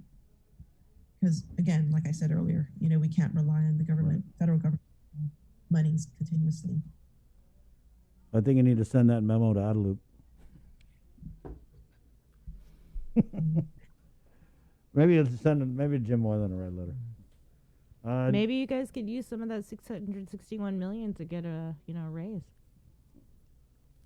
So hopefully, yeah. I think the governor is working with the Chamber of Commerce, and it's the Chamber of Commerce I know that I've spoken to that were interested in workforce development. So there perhaps is, hopefully, we can develop a plan for that. Right on. Labor, revenue tax, environment, procurement, right? Are you still the procurement chair? Let me ask you this. Riddle me this, Senator Sabina Perez. Do you think that we still need to be using emergency procurement at this point in the pandemic? Is there anything that's of such a great need that we can't do the regular process? Because I think we're still doing the emergency procurement, and if I'm not mistaken, the open government law is still suspended. But you can go to the bar, you can have a fundraiser, I don't know. So here's how I see it. It's really just, I did pass the law about reforming emergency procurement last term, and it really kind of creates more flexibility. So basically what it requires is that after 90 days, the agency has to hold a hearing on whether they should be granted the continuation of the emergency procurement. And so this is something that I'm glad you brought it up, because the agencies have to be aware of this law. At any of those I believe there are 300 procurements, emergency procurements out there. And after 90 days, before 90 days is up, they would have to hold a hearing about this procurement and provide justification on continuing with the emergency procurement. Otherwise, they would have to go through the traditional bidding process. And in the bill itself, it would require, I believe, 30 days prior. So I believe after 60 days into the procurement, they would have to hold this hearing, and so that gives them some time to put together bids. So really, I think starting, now it took effect in end of January, and so so that would lead them up to April to start the bidding process. And I would highly recommend, if they see, if these agencies foresee that this procurement is going to last beyond, would have a more maybe required for a longer period of time, I highly recommend that they start producing their bids for a longer term procurement. So yes, that definitely, thank you for bringing that up. And, it's important that the agencies know this, that they can't just rely on the emergency procurement. They would have to, start producing more of the traditional procurement bids. So I definitely thank you for bringing that up. You're I need to welcome. reach. Yeah. What about the open government law? I've asked, oh, hold on, stand by. Because I did get a statement from Crystal Paco, the Guadalupe Communications Director. I actually asked her like 3 weeks ago, and I got the answer.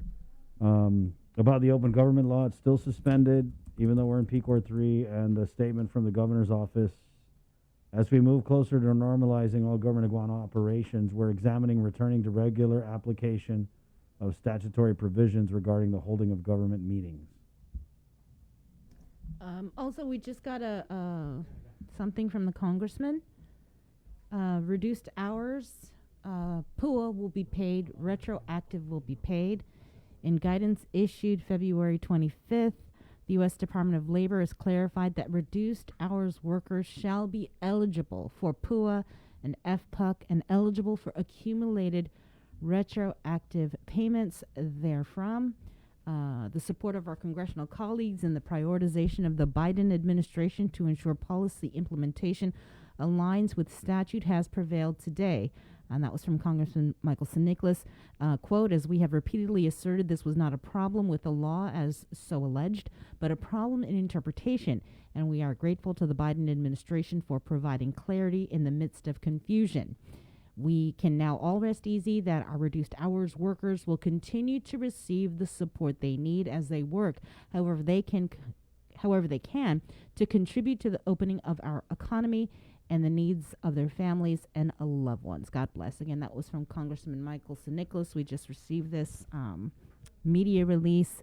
Reduced hours PUA will be paid. Retroactive will be paid. Wow, that's great timing, and congratulations to the congressman and all our success. I think as a group, we got the message through.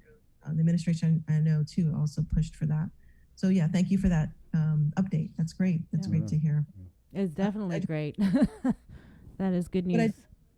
I haven't read that that update, but I'm wondering, because in the previous letter, just to be kind of cautious, the backdating of claims. So if you filed before December 27, then you totally access the 39 weeks of PUA. But if you filed after December 27th, then you cannot backdate earlier than December 1st. So just a little information regarding that. Okay. Yeah, we did invite him to come on, so I'm just waiting for a response. Thank you, Senator. Anything in closing? Yeah, I just am continuing to work on some legislation to help with the some of the issues that I'm seeing, and yeah, I'm also looking to improve customer service with DRT. So there's any kind of request from the community. I know this is a lot. We get a lot of calls from based on DRT customer service issues.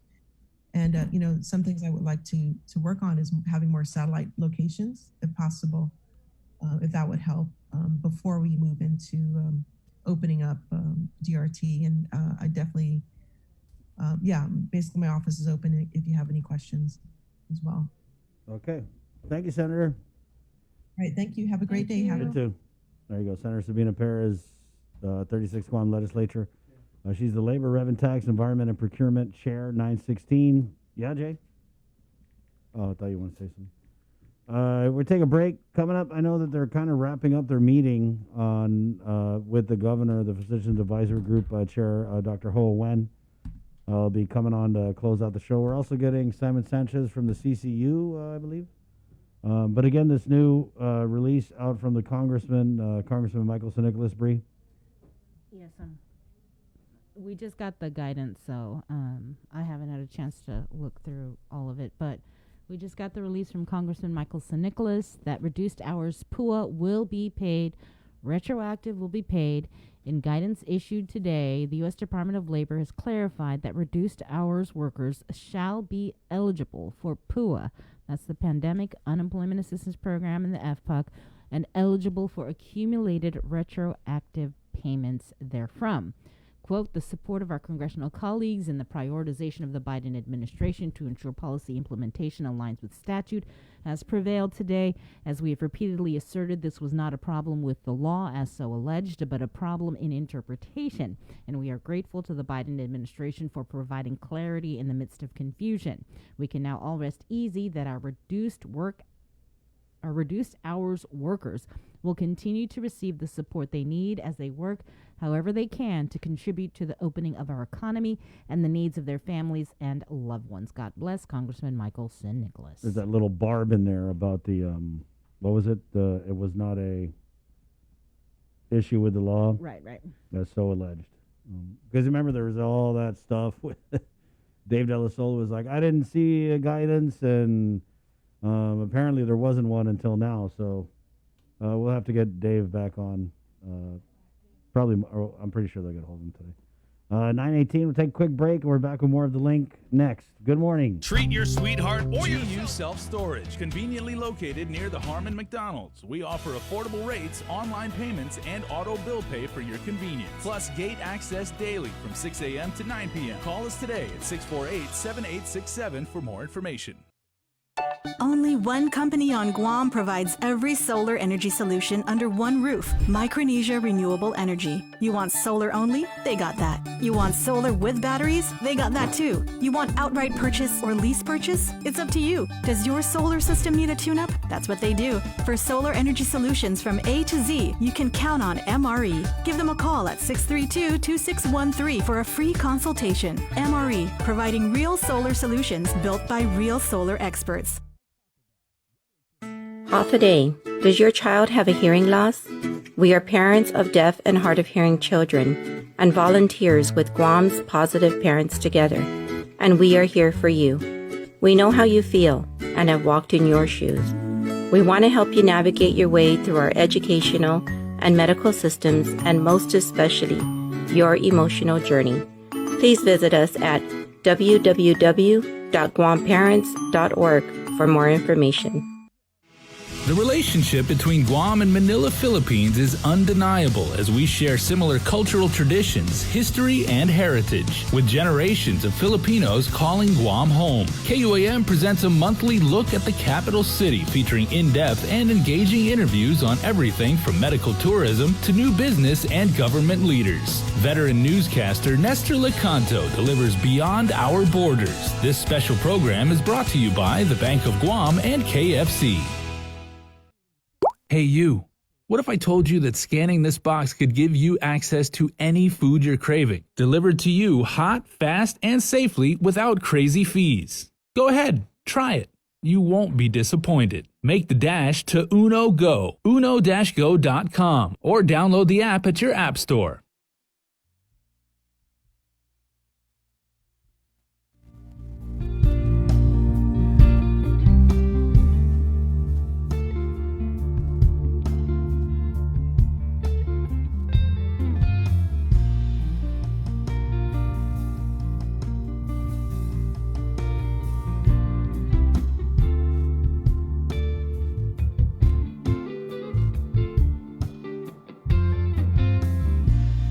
Shut the door, turn around. Let's find some common ground.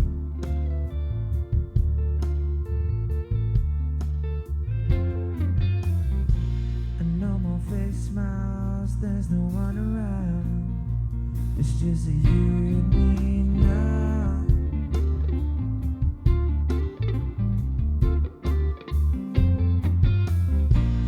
You've been saying everything on your mind. Know the ending of your every lie. Suppressing what I'm feeling just to be kind. Where do we go from here? What can I say, my dear?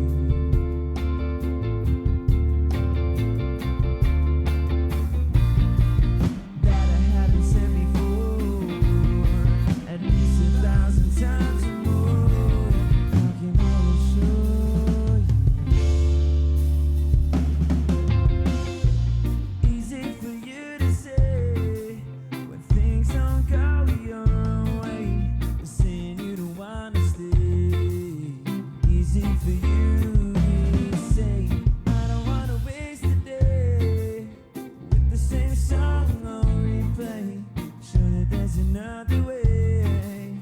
Easy for you to say. Easy for you. Easy for you to say. Easy for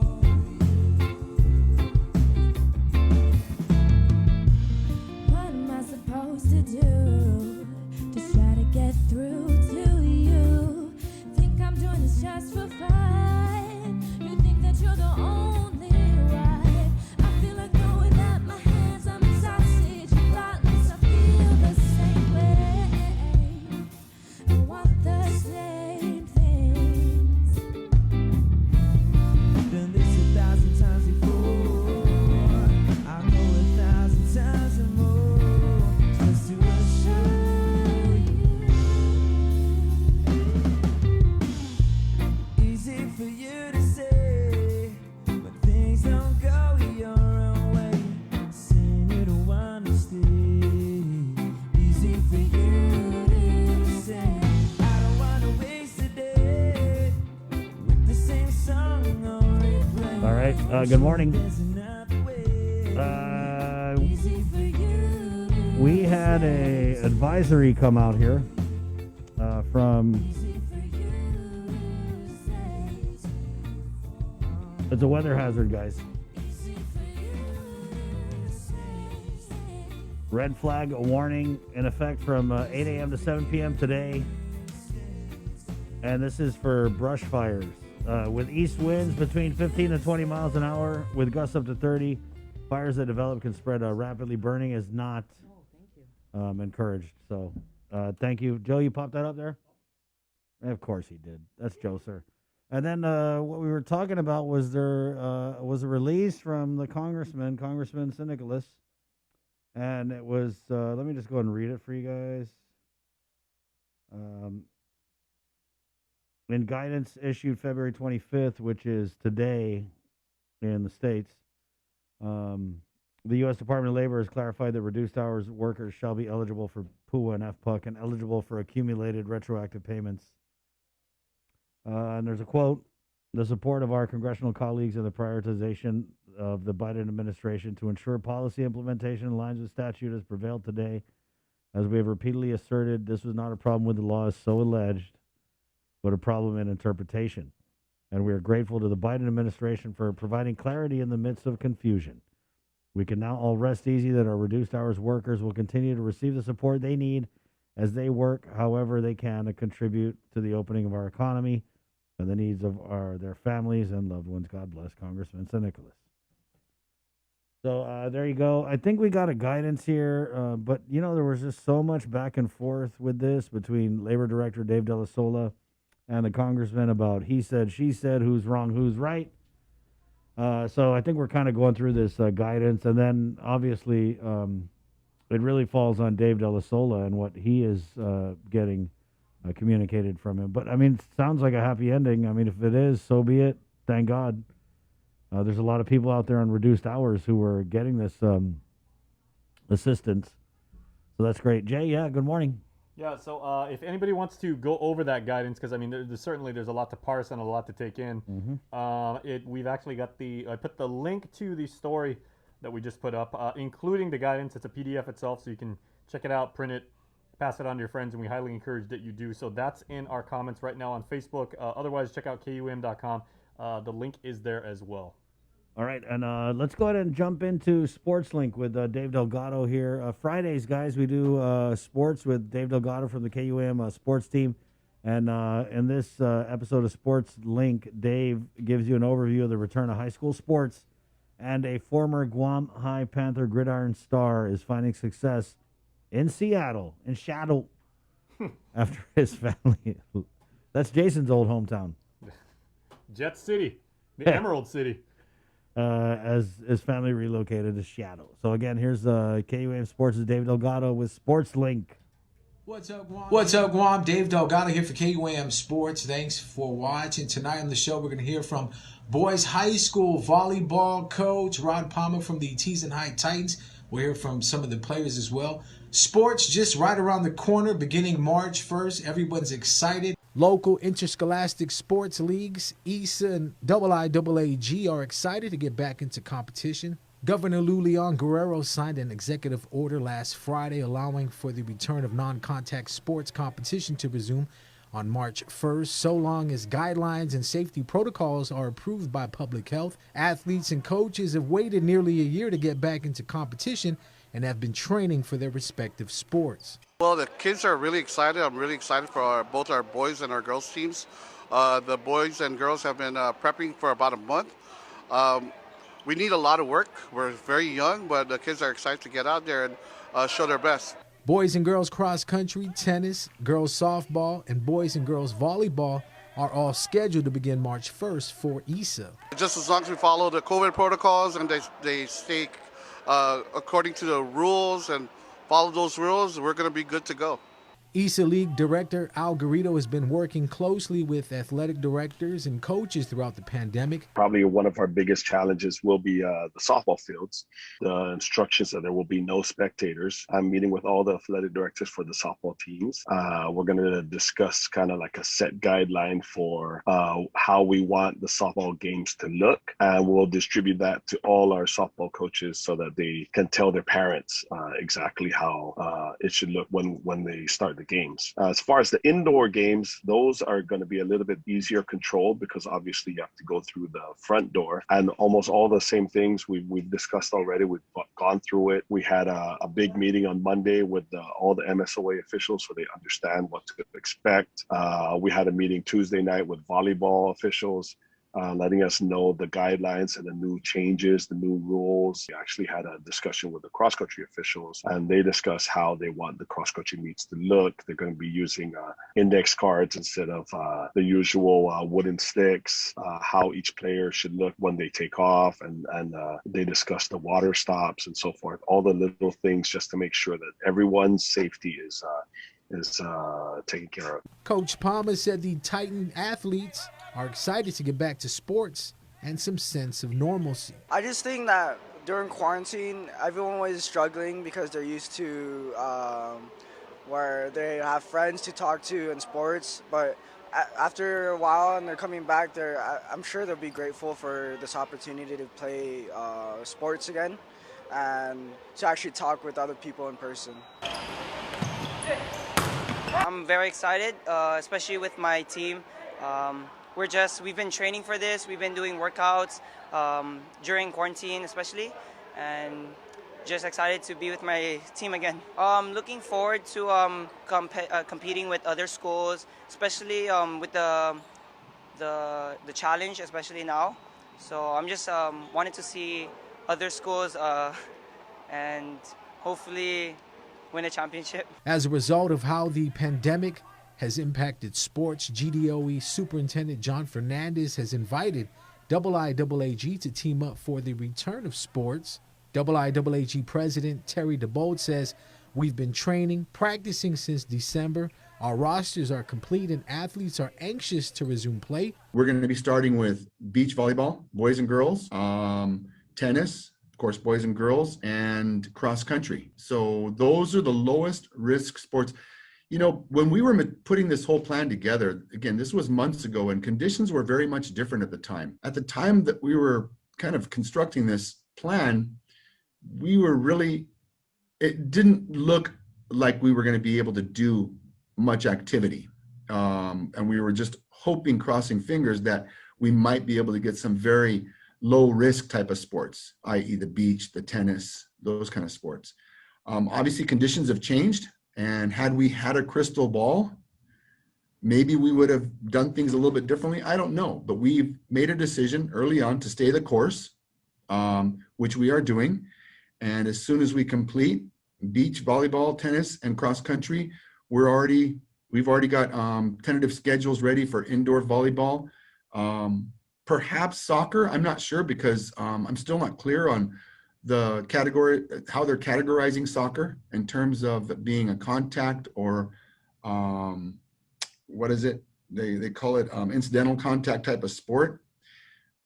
If the government allows it, if public health allows it, then soccer would definitely be on the table for us, as well as golf, of course. We're planning golf. So the league, as soon as this is done, we'll move right into some other sports. We're going to give our kids as much opportunity as we can. And I think everybody's really excited about it. I'm here now with Matua Whalen, former Guam High Panthers football player, family recently located to Seattle, Washington. Tell us about the school you played for and the reason your family relocated to Seattle, Washington. So I'm currently here in Seattle. I'm playing for Garfield High School. It's just down the street over there. My family, a big reason we relocated is because my dad's in the military and stuff. But one of the main factors was just to pursue football and just to have a bigger opportunity to go make a name for myself and go make a living. And it seems like you dropped a little bit of weight, and you look like you're ready to step onto the field and pick up where you left off here on Guam. Yes. Well, while I was on Guam, Coach Taldell and his Guam Grind program and the Guam High School weightlifting program, it really helped me. I stayed in the weight room all quarantine. Just been grinding super hard. Just been preparing for the move, and it really shows when I'm stepping on the field out here. And tell us about the division your school competes in, and what are some of the positions you're looking at playing? Because I know here you were pretty much all over the field: O-line, D-line, linebacker, fullback in the backfield. What are you focusing on now in Washington? So out here in Washington, I'm really just focusing on D-line. They got me on the O-line too, but my main focus is D-line. I really just I feel like that's my strong suit, so I'm really just rocking with that for now and just trying to go my hardest on that. How is Guam football, the style of playing here on the island, help prepare you for football stateside? Man, football on Guam, that's a different animal. Kids on Guam, you have to have a screw loose in your head to play football on Guam. That's the way I like to think about it. Everybody on Guam, they got heart when it comes to the gridiron, and I think that's what separates me from everybody else out here is the heart, just the pride in being Chamorro, Any goals you set for yourself for this upcoming season? For sure, on the offensive line, I want to have no sacks allowed. And then by the end of the regular season, I want to have at least 5 sacks on defense and 1 turnover. And anything in particular with your school, the record, and are they one of the premier high schools out there when it comes to the football program? Yes, Garfield is a very, very good football program. Puts out a lot of kids, sends a lot of kids out to college. So that's a really good thing. And it's also like the area too. It kind of makes me feel it's like an easier transition living out here and going to Garfield. I know you've always done great in school, and is football something that you're looking at pursuing at the next level and moving out there, relocating with your family? Is that going to bring you one step forward to accomplishing your dreams? Oh, yes, of course. Pursuing football and playing at the next level, that's always been a dream and a goal of mine ever since I was a little youngin'. But I for sure think that moving out here is brought me one step closer to accomplishing that.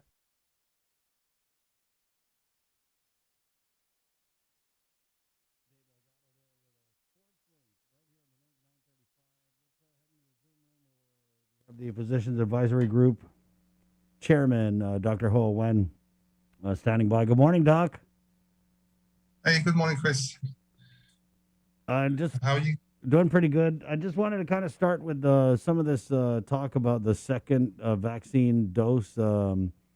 Just a few people I know are having a hard time when they get the second dose. Maybe if you could kind of explain why that is and what symptoms, if any, those who experience a reaction will experience. Yeah, when the second dose tend to have a little bit more reaction than the first one. I think the one that people complain the most is some body aches, some headaches, and maybe some chills. But really, the majority of the people have very short lasting. I mean that it lasts about 6 or 8 hours and go away. You can take some Tylenol for it. In severe case, you might have some chills, some fever that lasts over 1 or 2 days. But I say, if you talk to those people, all of them recover very well, with no symptom and nothing after this, their reaction go away. So I think the vaccine works so well that it kind of kick your immune system, and that's how you feel. So it's not really any contraindication or any severe side effect. So I would say that it's a small price that you go through for your immunity for the next year or so. So I still encourage people to go through and don't be afraid of it. Like I say, I don't see anyone yet that have anything that lasts more than a day or two. Right. Most several hours, and that's it. Okay.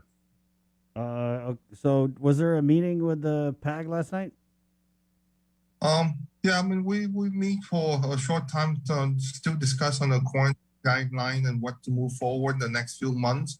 We take into factor that, the something number one is the variants that in the state, and also number two is the immunization that we have here in Guam.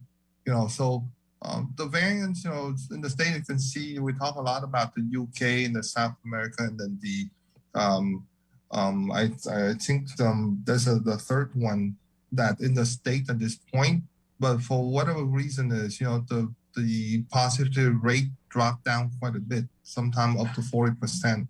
So the state are doing better. They're still not as well as Guam, but they're doing better. So the next few months depend on what the positive rate in the state. That's one of the factors we consider in the change of quarantine, and also, our percentage of immunization in Guam. The higher percentage that we have people immunized, probably the less stringent our quarantine guideline will be. So that's the two factors that we talk a lot, just to try to modify the quarantine guideline the next few months. Nothing going to change at this point. We are, I think, 11.2 or 12% immunized completely for the 2 doses in Guam at this point, and we really try to get to about 30% before we talk about change of quarantine guideline. So that way we can assure the people in Guam that is safe, that we can make any change. So those are the factors we had to consider and further change the guideline. So right now, Chris, still the same. We're still going to be quarantined for 6 days and get tested on day number 6. And then if you're negative, then you can go home on the Sarah Alert and the Guam COVID app. But that's going to be standard until we get about 30% of our population immunized. Doc, what about the monitoring when they go to the home quarantine? Are you hearing anything? Are people staying home on home quarantine when they're supposed to be, or are they out gallivanting? We like people to stay home for the next 7 after we release from the quarantine. with the negative test. So far, I think the public health do some spot check to make sure people in compliance, but there's no firm program that they really call everyone every day to check, make sure they're doing okay. The Guam COVID app and also the Sarah Alert that make you report the symptom if you have symptom for the next 7 days in home quarantine, and that's what we kind of put our basket in. But Saipan do the same thing we do. They test out day number 5, and so far, if it's negative, they're doing pretty good. So we feel confident that testing out day number 6, if they're negative, the chance that they have the virus that will be positive after that is much small. Again, as you can see, the positive rate in Guam at very, very low. So I think that there's a chance that people don't follow the home quarantine. But again, by doing what we do in the first 6 days, it really cut down the risk of any positive come out of Q factor. Doc, there was a meeting, a GVB meeting, and I think the deputy general manager of the Guam Visitors Bureau had come out and said that, we can't regrow the economy. It's just too many rules in place right now. And he said that these COVID-19 protocols are counterproductive to, I guess, opening tourism. How do we find that balance between keeping ourselves safe and opening the floodgates to make business interests happy? Right now, our economy is strictly local, right? You can see everything open, the restaurant, the bar, and everything else open slowly. And pretty much everywhere you go is almost to normal, right? Regarding the tourism, we got to understand, right? I mean, we can open our door and make things simple. But again, though, Japan, Korea, and even Taiwan, they have very restrictive guideline on their own also. So if they travel to anywhere, including Guam, and when they go back there, they still have very strict guideline for quarantine when they get back. So I don't think that even we're open right now, none of those countries will really want their people to travel yet. So again, the only way I can think that we can open for tourism to make sure that our island is safe, and we have to have a proving track that, hey, for several months our costs go very low and our positivity rate is very low. We have to have a proven record for other countries to take a look at us as a safe destination for tourists. We only been on it for about, I guess, 2 or 3 months, and we really do very well. But again, the country that our tourists coming from, just like Taiwan, if you travel, you go back, even you're a resident, you have to be quarantined. So right now, I think that until their respective country relax the quarantine guideline, I don't think we're going to have much tourism until those countries change. So you're basically saying chill out over there at GVB. I think we can plan, like I say, for the tourists to come back. We can plan for things like the digital passport, for immunization. We can plan for digital passport for testing. We can plan for outbound testing of the tourists when they come, so when they get back to the country, that they at least they have a negative testing. But at a time, so there's a lot of work to do still to plan ahead. I don't think that the tourists won't come until probably the summer sometime, but I don't think anytime soon, because again, the country still have very restrictive guidelines for right. So in the meantime, we could clean our area, right? Do some cleanup. Absolutely. You clean our area, clean out graffiti, make sure the public restroom are clean, the beach part, people are, get rid of the trash that people litter. Those are stuff that we can make our island beautiful and get ready for the tourists when they come. So there's a lot of work to be done. What is it your friend Dr. Vince says? Nagas Gas Guam. Yes, we do. I think we take care of ourselves, let our economy grow within the local economy, and as people in the world see that if we're doing good, I'm sure they will come. You know, Hawaii opened the door for Japan, and you don't see that many Japanese tourists going to Hawaii. You know, there's still a number very, very low. So mostly Hawaii relies on the tourists from the state, but not from Hawaii. Not as much as they wanted. Right. Doc, you know, there were some issues I had asked Dr. Cabrera about with vaccines at the clinic level. Have you heard anything about maybe you or the other clinics? Are you guys getting the vaccines that you need from public health in a timely manner? Yeah, right now, guys, when we have 0 vaccine, every clinic are short now, and I don't think we have any vaccine left on the island after today. So the next shipment is sometime early March. So that's when I asked the clinic to submit the request to public health as of the end of today, just so that way public health can prepare themselves to distribute the vaccine once the vaccine come in sometime next week. You know, so that way they don't have a flood of requests. So I put out a request for the clinic to go ahead and submit the number of vaccine that they would like to have next week. So as soon as the shipment come in, I think it projected to be on sometime on the 4th of March, they can get the vaccine out to people again. Okay, Doc. Anything in closing that you want to add? Did you go to happy hour yet? No, I didn't go to happy hours yet. But, you know, I understand the bar followed the guideline again. We had to, if the bar followed the guideline, we should be doing very well. And that's really up to the bar owner and the customer to go there. That they sick, please don't go there. Just stay home. No, you can go to the bar next time. So are you guys because every time we have like Thanksgiving, Christmas, I hear New Year's, you guys always talk about, oh, we're going to watch the test results in a couple weeks to see if anything happens. Are we looking at any type of testing a couple weeks after the bars open to maybe measure? Are you anticipating anything, or are you just hoping for the best?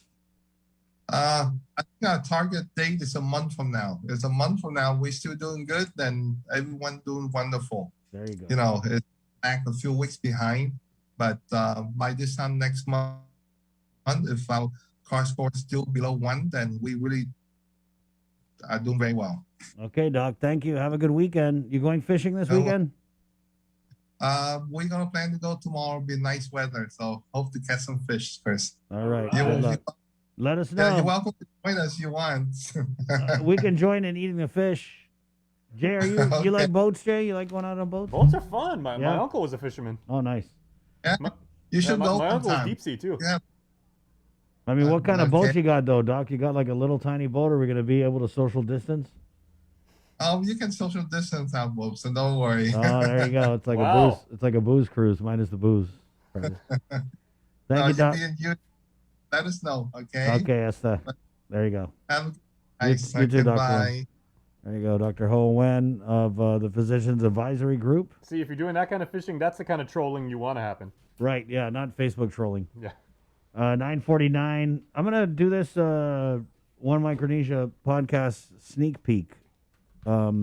Jay, where can people watch the full episode and when? Yeah, so it's already up on YouTube. Our Victorious Falan did a wonderful interview with half of the creative team behind Bonafide Micronesia. It's this wonderful brand, and it celebrates all that's really awesome about this part of the world, the region, its artisans, its creators, and everything. They've all got it lumped under one umbrella brand. Super, super cool. So it's right now on YouTube. If you check it out, KUM News, and it's going to be tonight, 6:30, Channel 8, and then tomorrow. And Vic actually has worked with the FAS community, and I think he was saying they requested that it be, so the maximum amount of people can watch it live and when it shows. So it's going to be on Facebook Live tomorrow at 10 a.m. There you go. 9:49, and this is brought to you by Taco Bell. It's the One Micronesia podcast sneak peek with our very own Victorious Falan. The One Micronesia update is presented by Taco Bell. Live Mas. Howdy, guys, and we're back with another episode of the One Micronesia podcast. And on this episode, I get to sit down with one of the founders of an up-and-coming clothing brand that's all about Micronesia. A clothing brand that made this shirt. This We Are Micronesia edition of one of the shirts that they dropped. I'm talking about Bonafide Micronesia. Check it out.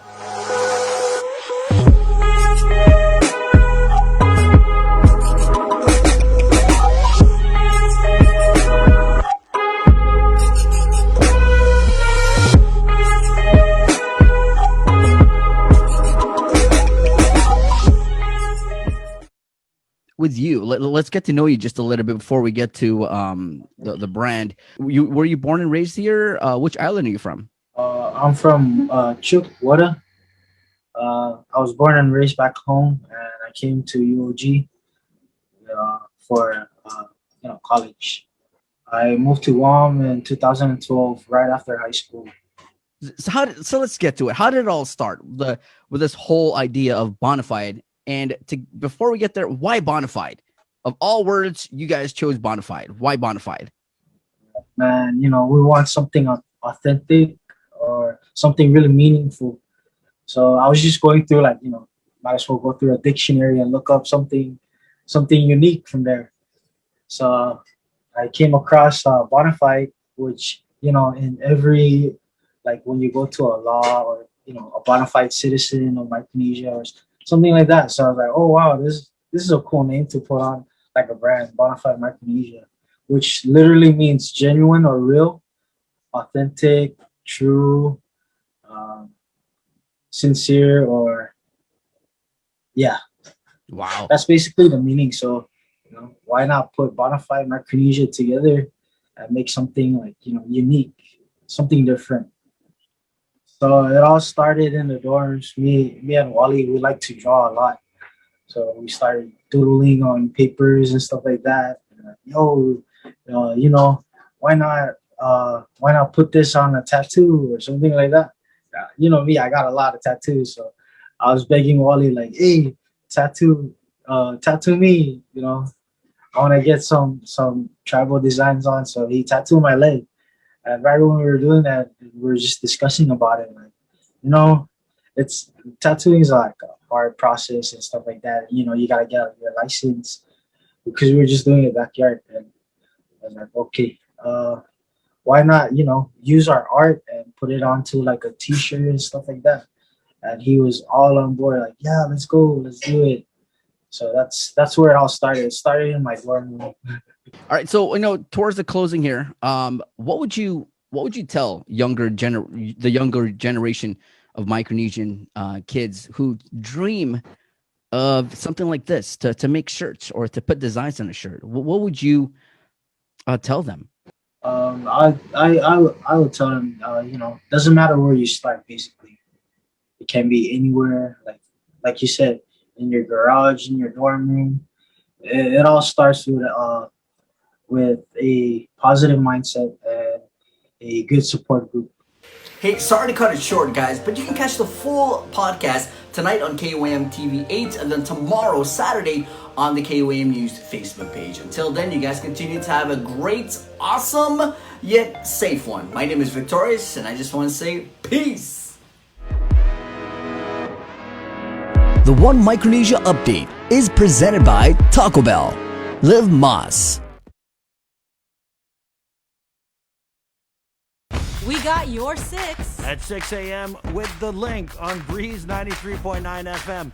Bree and I connect you with all the latest news and information you need to know to start your day. Then check back with Guam's news leader at 6 p.m. for the day's top headlines with KUAM News Primetime. From 6 a.m. to 6 p.m. and everything else in between with KUAM Digital, we got your 6.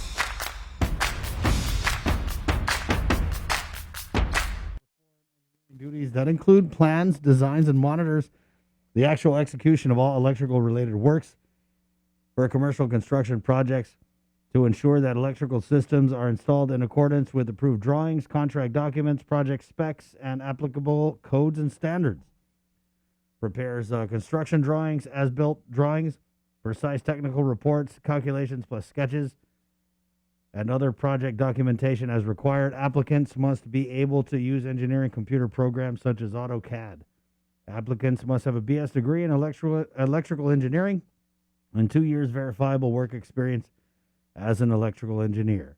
Please submit resumes by mail to Cortec International Corp.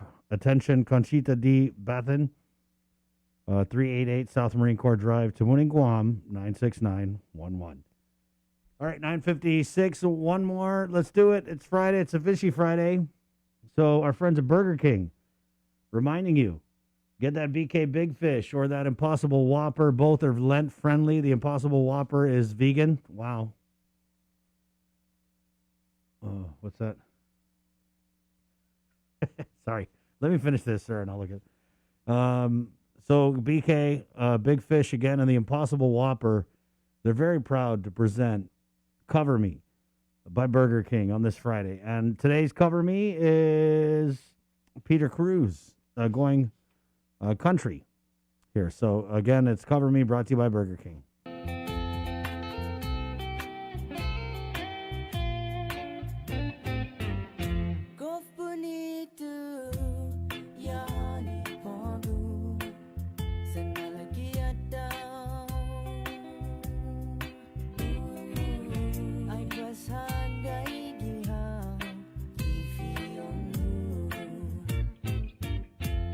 Masaya uujan punini tuhamona idia satoru tempo naineni tettenon hagi flonhu gof punitu yani pogu senalagi ada I was hungry, gihang, ifiyonu. I matu semag of the corazonhu.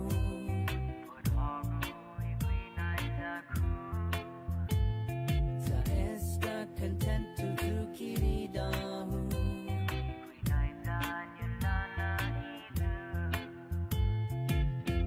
Gof punitu. Yani pogu senalagi ada I was hungry gihang ifiyonu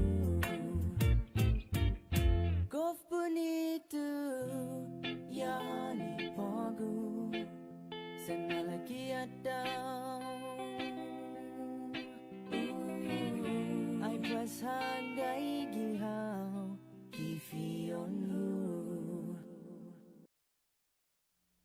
Wow, that's cool. That's Peter Cruz going country, guys. 9:58. We're KUAM FM in Agani, Guam. This has been the Friday, February 26th episode of The Link.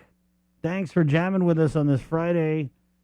As Monday's a holiday, not for us. So it's Chamorro Culture and Heritage Day. Yes. I personally think it should be a holiday.